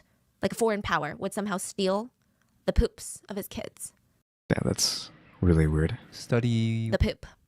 for what? We don't know. I don't know what you get out of poop, okay? So what are they doing with the poop? I don't know. They had like a secret way of disposing of their poops. So regardless, Kim Jong-un takes power, but there's still other people, other relatives that could challenge his rule anytime if they wanted to. Namely, his brother Kim Jong-nam and his uncle Chang Song-sik. Okay, we're going to call him Uncle Jay. Uncle Jay was Kim Jong-un's dad's right-hand man, and he has half the royal blood in him. They were brothers after all. But now that his dad was dead and he was in power, Kim Jong-un felt really uneasy having his uncle just hang around. Because technically, he's got 50% of the royal blood. He can be the king or whatever. He's got decades of experience in the government since he was the old dictator's right-hand man, and people are familiar with him. There were even rumors going around that Uncle Jay was pulling the strings behind Kim Jong-un. So what does he do? He wants him out of the picture. He grabs two of Uncle Jay's closest advisors and publicly executes them with anti-aircraft guns. AA guns, really? Like, that would have been, like, Christ. Like, if you haven't seen, like, an anti-air gun, yeah, anti-air gun, that's kind of crazy. Because you're not just being hit by a gun, you're being hit by a gun that's supposed to be destroying, like, planes and whatnot. Like, just to, I feel like, here, just assume, like, this box is an AA gun, and, like, I feel like a person, well, you have, like, the part in front, like, a person is, like, about this size, I feel like. So you're being shot by something this big. I mean, you have the barrel here, sure, but the whole thing is around this size, I feel like. Or no, if not bigger. Like, those are big guns. These are anti-aircraft guns, which means they have insane range. That means They have range and caliber and all that. a bullet comes out of an insanely high speeds, and the bullet itself is hard enough to do damage to a moving armored metal object. Imagine what it does to a human body. Yeah, that's what I was trying to get at. Like, they would just explode. And they publicly executed Uncle Jay's two closest advisors. They were torn to shreds in front of everyone. It wasn't even just one bullet. It was like 50-something bullets. They were ripped apart publicly. They kept firing until their body was literally combusting into pieces. In a situation like this, wives would typically have to gather their remains off the ground, every single piece, and bury them in pieces. But they weren't even allowed to do that. The biggest insult is that they were taken and cremated after, which is like a big thing in North Korea. I guess it's like an insult. So Uncle Jay collapsed during the execution. He fainted from the stress and grief because, yes, those were probably his two closest friends, but he knew he was next. And he knew that there was no stopping his nephew. There was nothing. 10 days after his advisor's execution, Uncle Jay was arrested. Before this, he was a perfectly healthy man, but when he was brought out for his public execution, people saw severe bruising all around his eyes and his body, scarred cuts all around his hands and his mouth. He was allegedly tortured during his time in prison, and the executioner told the crowd that Uncle Jay was convicted of treason. They did not provide any more specifics and or proof. They turned the guns on Uncle Jay and fired at him for 3 minutes straight in front of a crowd of people. The crowd literally could not distinguish Uncle Jay's body from the piles of dirt and dust around him at the time that they stopped firing. He had been turned to dust. And in North Korea, if you get arrested, so do your closest family members. Yeah, so the worst thing about, or one of the worst things about North Korea is just, like, if they find something wrong with one, like, with you or someone who's related to you, like, the entire family is wiped. After the execution, Uncle Jay's sister, so Kim Jong-un's aunt, her husband, and every single one of their kids were arrested. Allegedly, Kim just wanted to wipe out all of his side of the family because of the bloodline, which means claim to the throne issue. Kim Jong-un no longer had a threat of his uncle or his uncle's family taking over. His brother, calm second brother, made it very clear that he didn't want the throne, and Kim Jong-nam had been disgraced. But disgraced is one thing, and non-threatening is another. So Kim Jong-nam, after the whole Disneyland accident, he had a deal with his dad. His dad would pay him $500,000 a year for him to just, like, roam about the world and have fun. He would just kind of travel from here and there, and he was a little bit more global back in the day, but once Kim Jong-un, his little brother, took power, he stayed in China. There's a whole thing about this. In 2012, Kim Jong-un put out an assassination order against Kim Dong-nam, his half-brother. The only reason that we know this is because South Korea's CIA got a hold of this information. They gave it to South Korean legislators, who then turned around and told the New York Times. Why were you telling the New York Times? I mean, you could tell whoever's in charge of China to be like, hey, someone's trying to kill this person. Okay. 2012? Yeah. So like 5 years earlier from his death. Exactly. Kim Jong-nam wrote a letter to his brother, the dictator, begging him to halt the assassination order. The whole letter was not released, but some parts say, please withdraw the order to punish me and my family. We have nowhere to hide. There is no way out except to choose to end it ourselves. So by this point, he's pretty much stationed in China. Kim Jong-nam has nowhere else to go but China. He cannot go back to North Korea because his little brother dictator is probably going to kill him the minute that he steps foot in there. And everywhere else is not that safe. So compared to the rest of the world, China treats North Korea cordially and vice versa. Yeah, they're kind of friends. China is also a very strong, formidable enemy. So Nam hoped that he was safe there because his brother had a fear of pissing off China. And if he went into China and assassinated Kim Jong-nam in China, you think Chinese government would be like, oh yeah, go on ahead. Do whatever Yeah, just do whatever you want. And she's about to say do whatever you want. But yeah, just do whatever you want in our country. you want. They'd be pretty freaking pissed. Kim Jong-nam was hiding in China, in Macau, China to be exact. But there were a couple other family members that were in hiding. So there were some that defected to Russia. These are like direct family members, not just like North Korean defectors, but a couple in the United States. Yeah, the US is a big place, okay? They will shield you. And just like China, it would be very, very difficult for the North Korean dictator to come into the US and kill their family member if they wanted to, allegedly. So remember the aunt and uncle in Switzerland that would watch all of the Kim's kids while they went to school in Switzerland? Well, they decided that they didn't want anything to do with it anymore. Are we saying they're no longer with us? I don't really know. I feel like there must have been something that happened or something that instigated this, or I don't know. Because while they were taking care of Kim Jong-un, so this guy's a teenager right now. He's in their Swiss house, going to the Swiss boarding school. They pack their bags in the middle of the night, take their kids, and dip. They leave Kim Jong-un to wake up so confused what the hell had happened. They actually ended up flying to the U.S., getting help from the CIA to stay hidden. They went to the U.S. Embassy, requested asylum. U.S. granted it to them. They are now currently living in New York City. They've been... Hello? Why do we have the information? Didn't they want to witness protection? Hello? How do we know that? Hopefully that's not true, and that's like a lie, because you're just giving away where they live. been completely anonymous, just until a recent interview with the Washington Post. Because you're literally just giving away... You're making it easier to find them. Like, you have the entire United States to try to find them, but now it's like, oh yeah, they're in New York. Will not share their new names or their faces, but we do know that they're running a dry cleaning business and they're getting ready to pass it on to their kids after they retire. None of them want a single thing to do with their cousins or their nephew's regime. Again, you just narrowed it down even further. They're somewhere in New York and they have a dry cleaning business. And it's speculated that's why Kim Jong-un constantly threatens to blow up Manhattan, because he hates his aunt and uncle. Exactly. Hello. We just told them where they are, so now they know where to look. But besides that Washington Post interview, they have stayed dead silent. Even in the Washington Post, they really didn't say anything. They just said, we want nothing to do with North Korea. We're just trying to move on with our lives. That's pretty much it. On the other hand, Kim Jong-nam in China wasn't laying as low. I don't think that he was instigating anything. I don't think he was poking the bear, but he would travel around Europe, and in Paris, I believe, he was stopped by a bunch of paparazzi who were like reporters and journalists who were asking, like, what do you think about what your brother just did? What do you think about your brother being in power? What do you think about North Korea right now? And for the most part, Kim Jong-nam did not talk to them. On the few occasions that he did talk to them, however, he always truthfully expressed his opinion, and it was almost always negative. So for Nam to put his own negative opinion out there was a very dangerous thing to do, and I'm not exactly sure why he did that. Maybe he wanted to get the truth out there somehow to help the citizens, or I don't know, maybe he thought that his brother was just like a little brother, like whatever, little pong saying I can say what I want. I have no idea. What did he say? He would just say things like, yeah, I don't like what's going on over there. It's crazy. It caught up to him though. 6 months before his death, he told his friends that he was afraid for his life. He believed his brother wanted to kill him. So this is in 2017. His brother originally wanted to kill him in 2012, remember? But for some reason, he chose not to. Maybe he felt like Kim Jong-nam was pathetic and not a threat to his throne, just hiding out in China. Was it because of what he said to the press or the paparazzi? I literally can't believe that I'm talking about North Korean paparazzi right now. Probably not. The speculation is that allegedly, in 2017, Kim Jong-nam started working with the CIA. Why do people think that? During Kim Jong-nam's vacation in Malaysia, he flew to a resort island in the northern part of Malaysia and checked into a Westin hotel. It is worth noting that a Westin hotel is a very American hotel chain that is a branch of the Marriott Hotels, a very American company. CCTV camera caught him getting into an elevator with a man that North Korea suspected to be a CIA employee. They had a 2-hour meeting in Malaysia. Between him possibly working with the CIA and bad-mouthing North Korea to the media, there is more than enough motive for Kim Jong-un to hypothetically, allegedly, I'm not saying this is true, want his brother dead. Well, other than all the other stuff, also, I feel like it would have been nice for him to just like at least in the moment think, hey, maybe I've been toxined, or even tell like the people, hey, I've been toxined, and for him to take the antidote that he had on him, because like you literally had the antidote on you, and why didn't you think to use it? Like, what happened to make him not use it? I don't know. I mean, it was pretty instant, right? But he had enough time to actually tell people something was wrong, right? So it's just crazy that the antidote was literally right there in his bag and he didn't end up using it.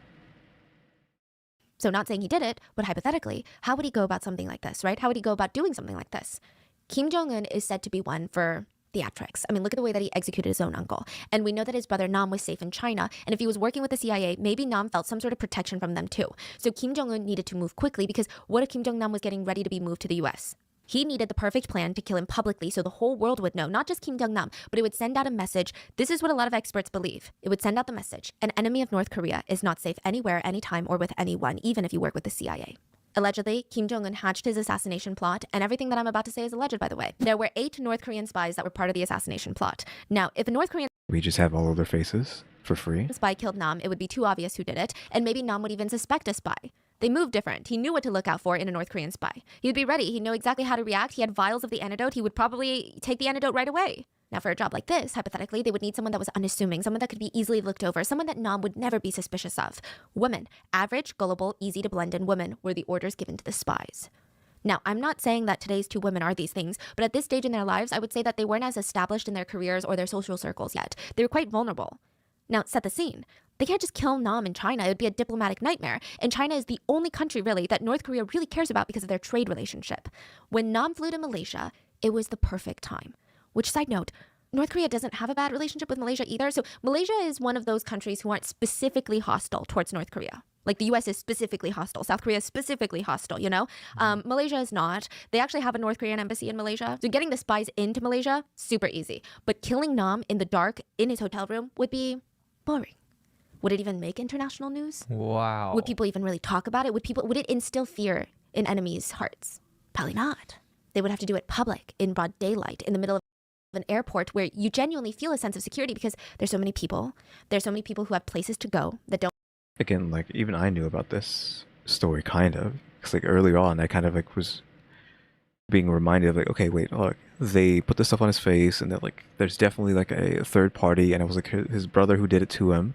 Like, this was an assassination attempt.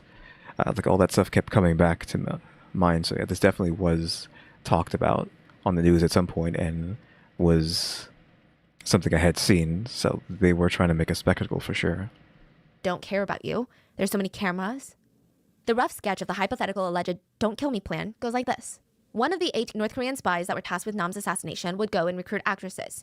The real situation was that 3 of them did, right? James, Mr. Chang, Mr. Y.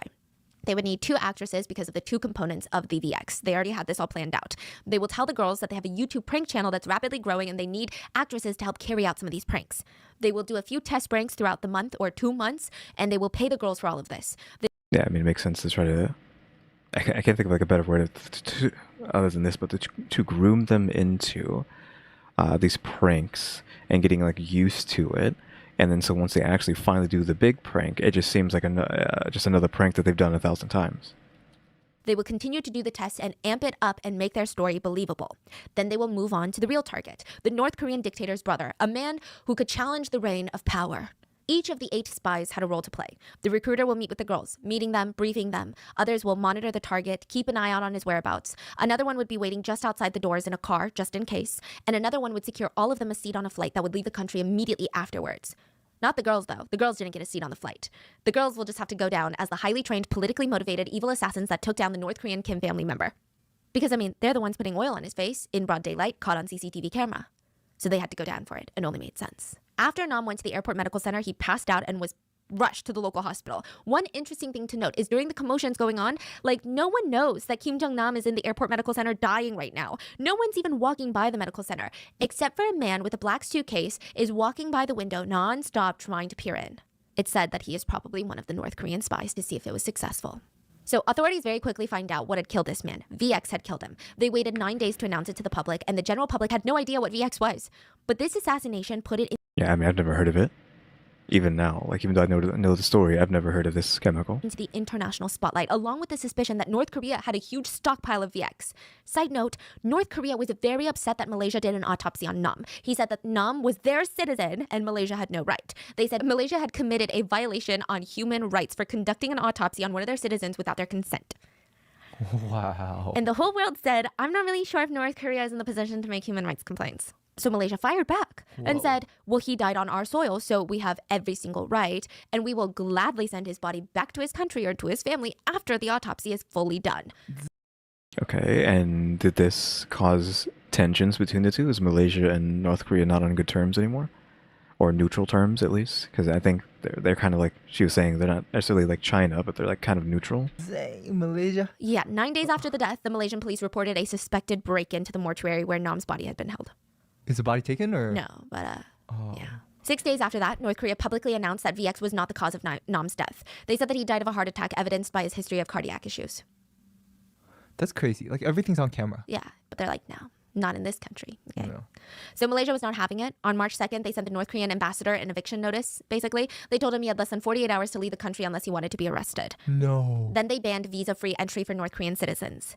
The next day, North Korea retaliated by banning any and all Malaysian citizens from leaving North Korea, effectively trapping them there. No. I was like, what are they going to do? Like, to be like, hey, like, you're no longer allowed to come in too, but it's even worse. Because, like, what else could they do? But yeah, we're just holding your entire people hostage. I was like, who would even want to go to North Korea to begin with? But I guess that's what happens now. I'm guessing they have to give in, right? You can't just let them keep your people. Then Malaysia did the same thing, trapping any North Koreans in Malaysia. There were 9 Malaysian citizens in North Korea and an estimated 300 North Koreans in Malaysia. None of them were allowed to go home. The ban was relatively short. By the end of the month, it was lifted. But Malaysia and North Korea, they lifted the travel bans and they sent Nam's body back to North Korea along with his clothes and some other belongings. On the very same day, 4 North Korean men, 4 of the 8 spies, James, the North Korean ambassador, and 2 others, they were on the same flight back to North Korea. Just like that. So they all got away. All got away. There's very little known about these men. All we know is that they're in their 30s, 40s, 50s. They're North Korean spies. They made it safely to North Korea, and it's Well, I mean, they could be dead now. speculated that nothing happened to them. They still have their Well, in standard, like, fictional villain fashion, if this was like a fictional villain, they would all be dead because they know what happens. They have all the information of how it went down, how they did it, yada yada yada. So the only way to make sure that no one finds out about what really happened would be to eliminate them too. So I'm not convinced that they're not also dead, question mark? I don't know. their ranks and positions. Nothing happened to them at all. They just got on a plane and left.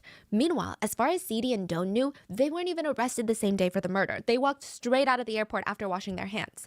They got out, they were looking for the spies, or they were looking for their handlers, so basically the YouTubers. That's who they're looking for. They can't find them. And they're thinking, okay, well, maybe the man got mad. So maybe they had to leave. Maybe the security guards came. They were chased off the premise. Either way, it's fine. It's happened before. Typically, I'll go home and they'll reach out to me again when they're ready to film another prank. So both of them went home. The two women went separately home. They're not suspicious at all. They don't even know who the guy that they just touched all over the face was. They waited for the next call for another prank. Meanwhile, the police are combing through the airport security footage. They're working around the clock to identify and locate the women. Airport security footage showed them running up to Nam and putting their hands on him, and it also caught them running to the bathroom afterwards. They get clear images of these girls' faces, and now all they had to do was find them. 2 days after the attack, Don gets a text message from Mr. Y. He said that the video at the airport had done so well that he wanted to film the exact same one at the exact same place. He told her to meet him at the airport in way. Don got dressed, did her makeup for the cameras, slipped on the same pair of shoes, waited at the airport. He never showed up. It's weird that's even happening. Well, I don't know why like the audio cut there for a second. I think it might have been because of just some weird thing. Because it's not like she said a swear word or anything. That was just weird. But is he just trying to get her to show up so that she gets arrested? Question mark? Is that what this is for? He never showed up. She texted him and it said text message cannot be delivered to this number. So she tried calling him. Number wasn't going through. She waited a while and then she decided to leave. She didn't even make it out of the airport parking lot or the little entrance area. The taxi was stopped by the airport police and suddenly, she's Vietnamese, all she knew are these people screaming at her, demanding her answers in Malay. She doesn't speak the language. She's confused. Okay, so that's what I thought. He was just setting her up to get arrested. Why are they so upset? Why are they so upset at her? Wow. Why are these men in uniform yelling at her? Have I done something wrong? This poor girl is like... I can't Oh my even God. begin. Malaysian police had arrested her and taken a mugshot photo of her. She still had no idea why they were doing this. Meanwhile, Sidi had gone back to Indonesia and was in her room with her roommate when the police came for her. They barged down the door. Where were you February 13th? What? February. I was at the airport with my boss, Mr. Chang. They brought her in, asked her more questions, and with every question she could not answer, she just saw them get angrier and angrier and more frustrated. And it was just, she was so confused. Like, why do you care about what little old village girl me was doing on the freaking 13th? Like, I don't even work for a big corporation. Like, I don't work for the government. What's going on? And they're like, who's your boss? Mr. Chang. Oh yeah, Mr. Chang? Why don't you call Mr. Chang? So he's like, okay, yeah, fine. She pulls out her phone and dials his number, and there were 3 beeps, and the automated voice said, I'm sorry, this number is no longer available. Goodbye. The police turned to her, and they were smiling. So the police, they went in with the presumption that this is like a North Korean spy. Oh. You know, not like a little old girl who has no idea what's going on, but probably a spy who's acting like they have no idea what's going on. So they think they caught a big fish. Yeah. And she's like, no, please, I was just texting him. I swear I have all the messages. Who are you? Are you a spy? And she's like, So they still think she's a spy and not just someone who was used? a spy? This is the last thing on her mind. You've arrested me because you think I'm a spy? Like, maybe I ran a red light, but you think I'm a spy? No, absolutely. What do you, that doesn't even make sense. And they're explaining to her, what did you do at the airport with the man who died? This is when she finds out. The man's face that she touched, that man, he died. They said you were involved in a premeditated murder of a president's brother. You are under arrest for first-degree murder. CD was so confused that she thought she was being pranked. I mean, she was doing pranks this entire time, so it makes sense that you might think that, oh, this is a reverse prank. But what about the other girl? Is she going to tell them that there was this other girl with her too? Or is the other girl going to be tricked by the spies to go to this location as well? Or are they just going to naturally find her somewhere? For a hot minute, she genuinely believed that this was a new YouTube video, and she was now the person that was being pranked. Did she actually say that to them? Like, oh, I know what's going on here. This is just one big prank, right, guys? Like, something like that? So she even let out a couple nervous laughs, which only pissed off authorities even more. She even straight up asked at one point, like, is this a prank? And she kind of looked around for cameras, and the guys in uniforms were looking at her like she was absolutely insane. She found out that it was not a prank when she was dragged to her cell. She glanced to her right, and she saw the face of the other actress that had been there 2 days ago at the airport, and that just cemented Okay, so they already had her. in her mind, wait a minute, it probably is a prank then, right? Wait, where are they now? In jail. Where? In Malaysia. Oh, she got pulled back. Oh, wow. So then she's like, okay, maybe it is a prank because the other actress is here. That night, I mean, she went through a roller coaster of emotions. That night, she realizes, okay, there's no way it's a prank because I'm still in here. No one's here. There's no cameras. Mr. Chang is not popping out of the woodworks. I'm still sitting in prison. And back at home, her parents had the scare of her lives. Not only were these 2 girls, their mugshots blasted internationally, and they were being called female assassins, her family was so understandably confused, heartbroken, and frightened. They did not believe for a single second that she was a female assassin. But in the span of a few days, they found out about everything. The crime, the arrest, the work, everything. And their hearts broke. They weren't even mad. Their hearts broke for their daughter. Both girls were kept side by side in secluded cells away from the general population because they were awaiting trial. And if convicted, they could be sentenced to death. I mean, it was an assassination, almost like a political. I mean, it is a political assassination, so there is like deeper problems with that. So in America, death penalty cases are long. They're drawn out, increasing the time that the prisoners can appeal. In Malaysia, the death sentences, I don't want to say, but like the way that it's described online is more or less automatic. So if convicted, the chance of execution is a lot more of a guarantee than in America. Whereas in America, even if you're convicted and you're sentenced to death, there's so many appeals. There's so many states who don't, execute anymore. First-degree murder in Malaysia, the automatic punishment oftentimes is death penalty. And executions are often carried out, not secretly, but with no legal responsibility on the government's part to let the prisoner or their family know. It's normal for you to get a 2-day heads up that you're going to be executed. So it's very hard to appeal, whereas there's a lot of appealing in the US. So these girls are straight up staring death in the face. And if they were to be executed, the guards would lead them to the gallows, tie sandbags to their feet, and push them off the ledge, like hanging. Okay, so she's speaking in a way that makes it seem like maybe they're not dead yet? Question mark. You'd hope so, since they were just tricked into doing something like this. It wasn't their fault. Question mark. They're just a tool used to get the job done. I don't even know how someone can process that. It just feels so unreal. Everything just doesn't feel real. And like the YouTube prank element just, it almost feels like It makes it goofy, so it makes it seem like, oh, they're just talking nonsense. Like whatever they're saying, it isn't true, and they're just trying to cover themselves up with some sort of stupid excuse, right? But that's possible. So part of the prank, not the prank, of the scheme by the spies is like, yeah, we're going to use this excuse like this because also once they were confronted by the police or whatever, they're going to think it's dumb and be even more suspicious of them. Like an SNL skit. Yeah. It's not even, it doesn't feel real. It feels so fake and so caricature and like contrived. It's bizarre. The joint trial began October of 2017, and both of the girls pleaded not guilty, and they stuck to their story about, I genuinely thought this was a YouTube prank.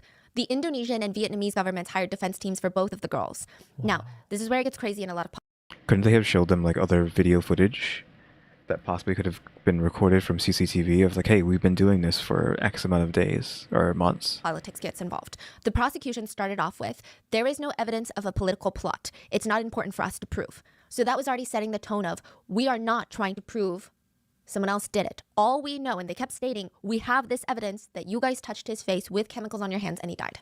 They're just saying like, we don't have proof that or evidence that Kim Jong-un killed his brother or ordered his brother to be killed, but we have proof that you guys smeared his face with VX.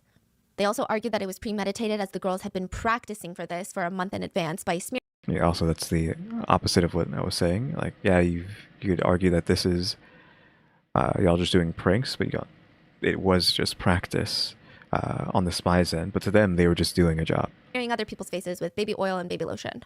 They said that the girls must have known that the chemical was toxic because they went to the bathroom immediately to wash their hands. CCTV cameras also show them going to the bathrooms without touching themselves, their clothes, or their belongings. In fact, their hand is like pretty far away from the rest of their body. But that's because the spies told them not to touch anything. The girls argued we were told that it was going to stain our clothes.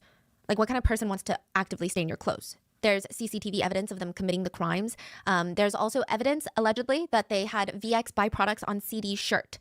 People were confused by this, okay? So CD was the one that went first. So she should only have one component of VX, but they were alleging that she had both components on her shirt. And on top of that, her shirt was destroyed accidentally after it tested positive for VX. So at the opening statements, the prosecutors made their statement, and one journalist in the audience remembered writing down in his notebook just a single line. He was there to take notes on all of this. He just wrote, they are The girls? Yeah, because it looks like everyone has made up their minds on how this is going to go right now. CD's defense pointed out all the inconsistencies with her wanting to kill someone. CD had documented all of her meetings with James. She thought she was showing the behind the scenes of her actress life. She documented extensively. Why would she record her work if she knew that she was working as an assassin and exposing a North Korean spy? Yeah. Like, what the hell? CD's shirt that was also said to have VX, like, why was it missing now? Why can you not find it? And she shouldn't have VX because she was the first one to touch his face. Joan's defense team, who was hired by the Vietnamese government, they also sent 2 Vietnamese ambassadors as translators. They said that she didn't touch anything with her hands afterwards, not because she knew it was VX, but because she didn't want to get her clothes dirty. And she came back to the scene of the crime 2 days later for another video. If she truly did know that she had killed a man and a dictator's brother, you think that returning to the scene of the crime just so happens to be on her to-do list? Yeah, and then does she have text messages for this?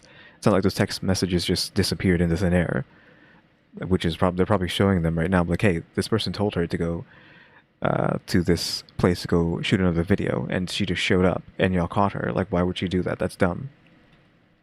If she Were there was security guards, police if she was an assassin. officers, international law enforcement, where a murder had just taken place, and CCTV cameras? Like, you think that's something that she would like to do?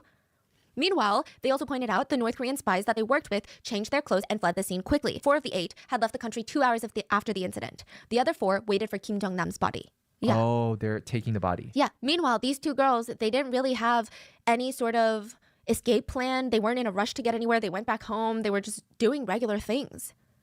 So there seems to be a lot of speculation that Malaysia did not necessarily want to accuse Kim Jong-un of murdering his brother. And Because it could screw up relations between the two. it's not just Malaysia. Even I don't want further. anyone to come after Malaysia because internationally, no one was. People were connecting the dots. People were saying, alleged, but no one was like, he did it. We should put them on trial. We should bring the spies. Everyone was just kind of like, we think that it was an inside job. Malaysia's economy took a massive hit after this, which again, they didn't want to be involved. Why are they involved in this, right? Their airport was turned into an international crime scene. It just sucked as a whole. Their citizens were impacted by something that they had no part of. It was an international diplomatic nightmare. Side note, North Korea was not being tried. I just want to make that very clear. But they did hire an infamous Malaysian defense attorney who would show up to the trial and basically state, from A to Z, this case is the product of reckless moves of the United States and South Korean authorities. And everyone was like, what? So they're basically saying that the US and South Korea are spreading propaganda that Kim Jong-un was involved. They're trying to tarnish North Korea's image and bring down its social system. I suppose they just wanted a voice in the matter. North Korea refused to admit that Kim Jong-nam was related to Kim Jong-un in any way. They also said in any official reports or any official statements that he was just a North Korean citizen. That's how they referred to him. They also deny everything about the 8 spies. So both of the girls, they're standing on the ledge between life and death for something that they didn't even do technically, right? Is there some sort of miracle situation or? Maybe, I don't know, legally. Like, they didn't even claim that they knew that they were doing that. And these 2 girls, they became sisters in their cells. They were right next to each other and they don't speak the same language. CD didn't even know Dawn's name. She just knew that she came from Hanoi, Vietnam, so she called her Noi. And anytime they would have their lunch or their dinner delivered to their cells, she would call out, CD, and then she would say, Noi, I'm here, let's eat. And they would eat their meals together. Dawn said, only Okay, the way she's talking makes it seem like, okay, they were executed. I understand her, and only she understands me. She's also getting kind of like tear jerked, so I feel like, oof, these girls were wrongfully executed. I feel like if that's what happened, if she's about to say that, then something needs to be done about this, but like, what can you do when you're dealing with North Korea? It's just unfair things are going to happen, and there's just nothing the entire world can do about it. We became sisters. We became best friends. When we were together, I felt her heart. CD said that those 2 years in prison, they were in prison Okay, they spent 2 years in prison. for 2 years during the trial, were probably the darkest times of her life. She said that she prayed almost every day to go back to her home country, and nobody knew what was going to happen. After 2 very long years, CD was released and all charges were dropped. It Okay, so one of them was let go, but what about the other one? came out of nowhere. CD was not expecting it. It was blindsided, honestly. She thought that she was going to go back to jail with Dawn, but she wasn't. So it turns out the Indonesian government did not really care about North Korea. They didn't really care about their diplomatic relations. They made a few lucrative negotiations with Malaysia, and the Indonesian president had personally gotten involved in these negotiations. But when it was all said and done, CD walked out of the courtroom as a free woman. Okay, well, at least Indonesia did not give 2 cruds about North Korea and got the person free, but I guess the same isn't going to be said for the other one. Dawn, on the other hand, had to return to prison that night. She had to wear a bulletproof vest on her way because her lawyers were afraid of North Korea's retaliation against CD's release. Her lawyer said, in all my 37 years of law, not once was my client required to wear a bulletproof vest. In these type of situations, you are just a grain of sand in this case. Yes, You're and it's, all these governments are trying to protect international relationships, which I understand because no one wants a war, no one wants an attack, because that would be more people in harm. But the fact that you are just collateral, whatever happens to you to maintain the status quo is not important. Yeah, this standard sacrifice one, save many scenario that is talked about a lot. Are you willing to sacrifice one for everyone or sacrifice everyone for one, vice versa, etc., etc.? And the only reason that CD got out was because Indonesia did not care to have a relationship with North Korea. So they put a lot on the line and negotiated with Malaysia. Vietnam, on the other hand, they weren't as in a lucky position. I have no doubt that Vietnam wanted to help Dawn as much as they could, but I think that they were afraid of making North Korea angry. And I think that each country has their own very sensitive relationships with different countries, and it was just very hard. So they couldn't work as hard. They still paid for all of her legal defense attorneys and all of that, but they just couldn't go out and be so brazen. And finally, the judge released the sentence. Dawn would plead guilty, and she would be sentenced to 3 years and 4 months in prison. This is a much lesser charge than what she was looking at, which was first-degree premeditated murder, which would probably come with the death penalty. Okay, that's weird that she got 3 years and then just 3 years for this. She was also allowed parole after serving the majority of her sentence. So after the trial, she spent a little over 2 years in prison. She got out a month after her verdict. She went back home and she was finally a free woman. And side note, this is freaking crazy, but both of the girls knew that they probably killed someone important. They did not know they killed Kim Jong-un's brother until after the trial. So during the entire trial, they still went by the fake passport name, his alias, Mr. Chol. Why? I don't know. I guess maybe the girls weren't supposed to. I don't know why. It was all out in international news, but because they were in prison, they were not told. Very strange. But CD said when she got out of prison, she was told that it was Kim Jong-un's brother, and she just didn't even know how to process that information. Also, I'm speeding up because I need to go. She did not know that she had unwillingly murdered the half-brother to the most powerful man in North Korea and potentially one of the scariest men in the entire world. And as for Kim Jong-nam, his wife and children were in China. It is speculated maybe they're in the US now under witness protection. I don't know where they are, okay? But Kim Jong-nam's son went on an interview a couple days after Kim Jong-nam's death, which is insane. But he said, my father had been killed a few days ago. I'm currently with my mom and sister. My father has been killed a few days ago. I'm currently with my mother and my sister. He talked about his childhood and gave his thoughts on North Korea.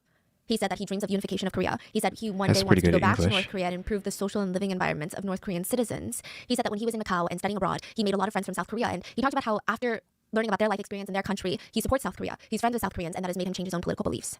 He's saying this only a few days after his father was allegedly assassinated by North Korea for doing the same exact thing. So, very scary. A lot of people like him, though. Some people are cheering him on and calling him the Prince of North Korea, and they hope that he will become the next president of North Korea and steer the country in a good direction, since he seems to have a rational mind to weigh arguments from both sides. And I'm not sure if we should encourage that, because it's... I feel like that's not going to happen. Something's going to happen to this guy if we're like trying to lift him up to be the next person in charge. Like, he's going to get assassinated too. Seems like any leader of North Korea has a history of assassinating potential threats to their power. But people do believe that Kim Han-sol, the son, is being shielded by the CIA and is in witness protection in the United States. But I don't know. No one knows why he came out into that interview. Some people think that he wants to come out and tell his uncle, I'm alive and well, and you can't get me. It's just a very, very dangerous thing to do. Kim Jong-un has no apparent heir as of right now, though he reportedly does have a son. He has also debuted his daughter multiple times. I thought he has like children. Like nuclear test of all places. She's 10. Yeah. A lot of people think that Kim Han-sol could be a strong contender for the throne, and we see what happens when that happens. So there's just so much craziness in today's story. I don't even know where to put this, but it's also speculated that Kim Jong-nam and Kim Jong-un never met in person. The two brothers, they never met in person. So apparently the Kims practice the ancient tradition of raising potential successors separately. They never let them meet, even if they're brothers or half-brothers. It said the brothers were kept apart for most of their lives. I don't know about the second brother and Kim Jong-un. Maybe they met when they were like in high school, but for a good chunk, they don't meet. Some sources say all of that's a lie and they met once at the father's funeral. Some people say no, they went to the father's funeral separately and did not run into each other. But I guess only the brothers know if they've met, but it doesn't seem like we have any solid proof that they have, which would make this even more bizarre. This is Again, I don't know how Il died. Again, I wouldn't be surprised if it was like Un was the reasoning, but possibly not. I don't know how he died, so I can't really say that. the story of how two girls, thinking that they were going to be YouTubers, killed the brother of one of the most terrifying dictators on the entire planet right now. You might be wondering, why the hell didn't I hear about it, or why do I only have a vague recollection of this? Same. Did North Korea... Well, I mean, I also have a vague recollection, but I feel like that is enough to be like, hey, this was so talked about that I do know about it. Korea wiped the story from all media outlets? Actually, the United States did that. But not even on purpose. They didn't mean to, of course. This crime happened 1 month into Trump's term as president. And since he had won by electoral vote rather than by popular vote, it made his whole presidency very historic. And as you guys know, there was so much conversation surrounding it and so much controversy surrounding his presidency. So it was all kind of drowned out. It was like front page news for like a second, and then everything else was about Trump. Oh, wow. So I think that's why a lot of people don't talk about it, or maybe they're scared, and maybe I'm an idiot and I'm like putting my life on danger right now. The girls seem to be doing good now, though. They gave at least she's still around, right? This was 2 years ago, so she's still a few fine. interviews. They're working to try and retire their parents and cope with the new reality. Dawn is back in Vietnam, and her village had surprised her with this huge party when she got back, but they still keep in touch, and they refer to each other as their sisters. CD still calls Dawn Noi, a reminder of where it literally felt like just the two of them against the world, and they said that their bond is unbreakable. And that is the very, very terrifying case of today. What are your thoughts? I don't even know what to say. I didn't know like the full extent. I think I got bits and pieces. Like when it was unfolding, I kept hearing like female assassins. So I thought, okay, female North Korean spies. And then it started unfolding more, and I was like, okay, I don't know what's truth and what's fact, because when people would say, oh, I think it was for a YouTube video, because it was talked a little bit more in South Korea, obviously in the news. Like I think they thought it was for like a video or some sort of like variety show. I was like, that sounds like an urban legend. That sounds like a conspiracy or a lie. No. So, what are your thoughts? Please. That's cool. Ended there. So yeah, that crazy story. At least it has a happy ending. Happy, in quotes. You know, Un's brother is still dead. And it seems like he wasn't too much of a bad person. So it actually is a problem that he's gone, because maybe he could have actually contested his brother and maybe like helped North Korea out. But obviously that can't happen. But his son, apparently, that's what she was saying, right? His son is possibly going to try to do that, which I feel like they're just putting a target on your back. So who knows what's going to happen with that. But at least the two girls were okay and didn't get the death penalty, and everything turned out okay.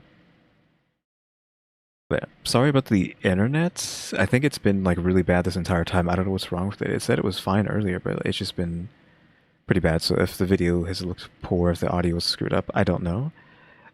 So yeah, sorry about that if that's something that's happened. And sorry that I probably didn't say too much, because this video is only, what, 1 hour and 48 minutes? I think maybe sped up, this was probably about 1 hour long. Like this in video by itself, even it's 1 hour and 27, but I think it actually was about around 1 hour. So technically I should have done like 2 hours. Like this video should have ended up being 2 hours, but it did not end up being that way.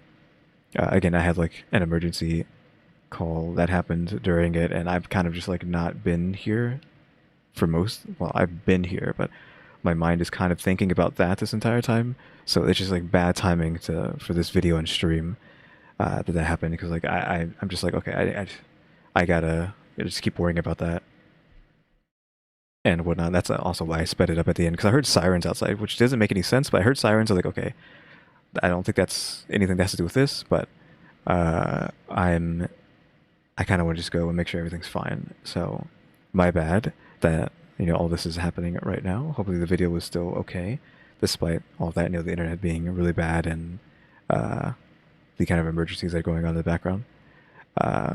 I'll go figure out what's going on. But yeah, guys, thanks for watching. Remember to buy my stickers, think about becoming a member, subscribe, become subscribe, because we're working watch time and subscribers, and shout out to the members, EmmyStarr, RaleyDrew, and alexgkiller 880. But yeah, guys, thanks for watching. Tune into the next episode. Like, subscribe, hype, and comment. You know what to do. See ya.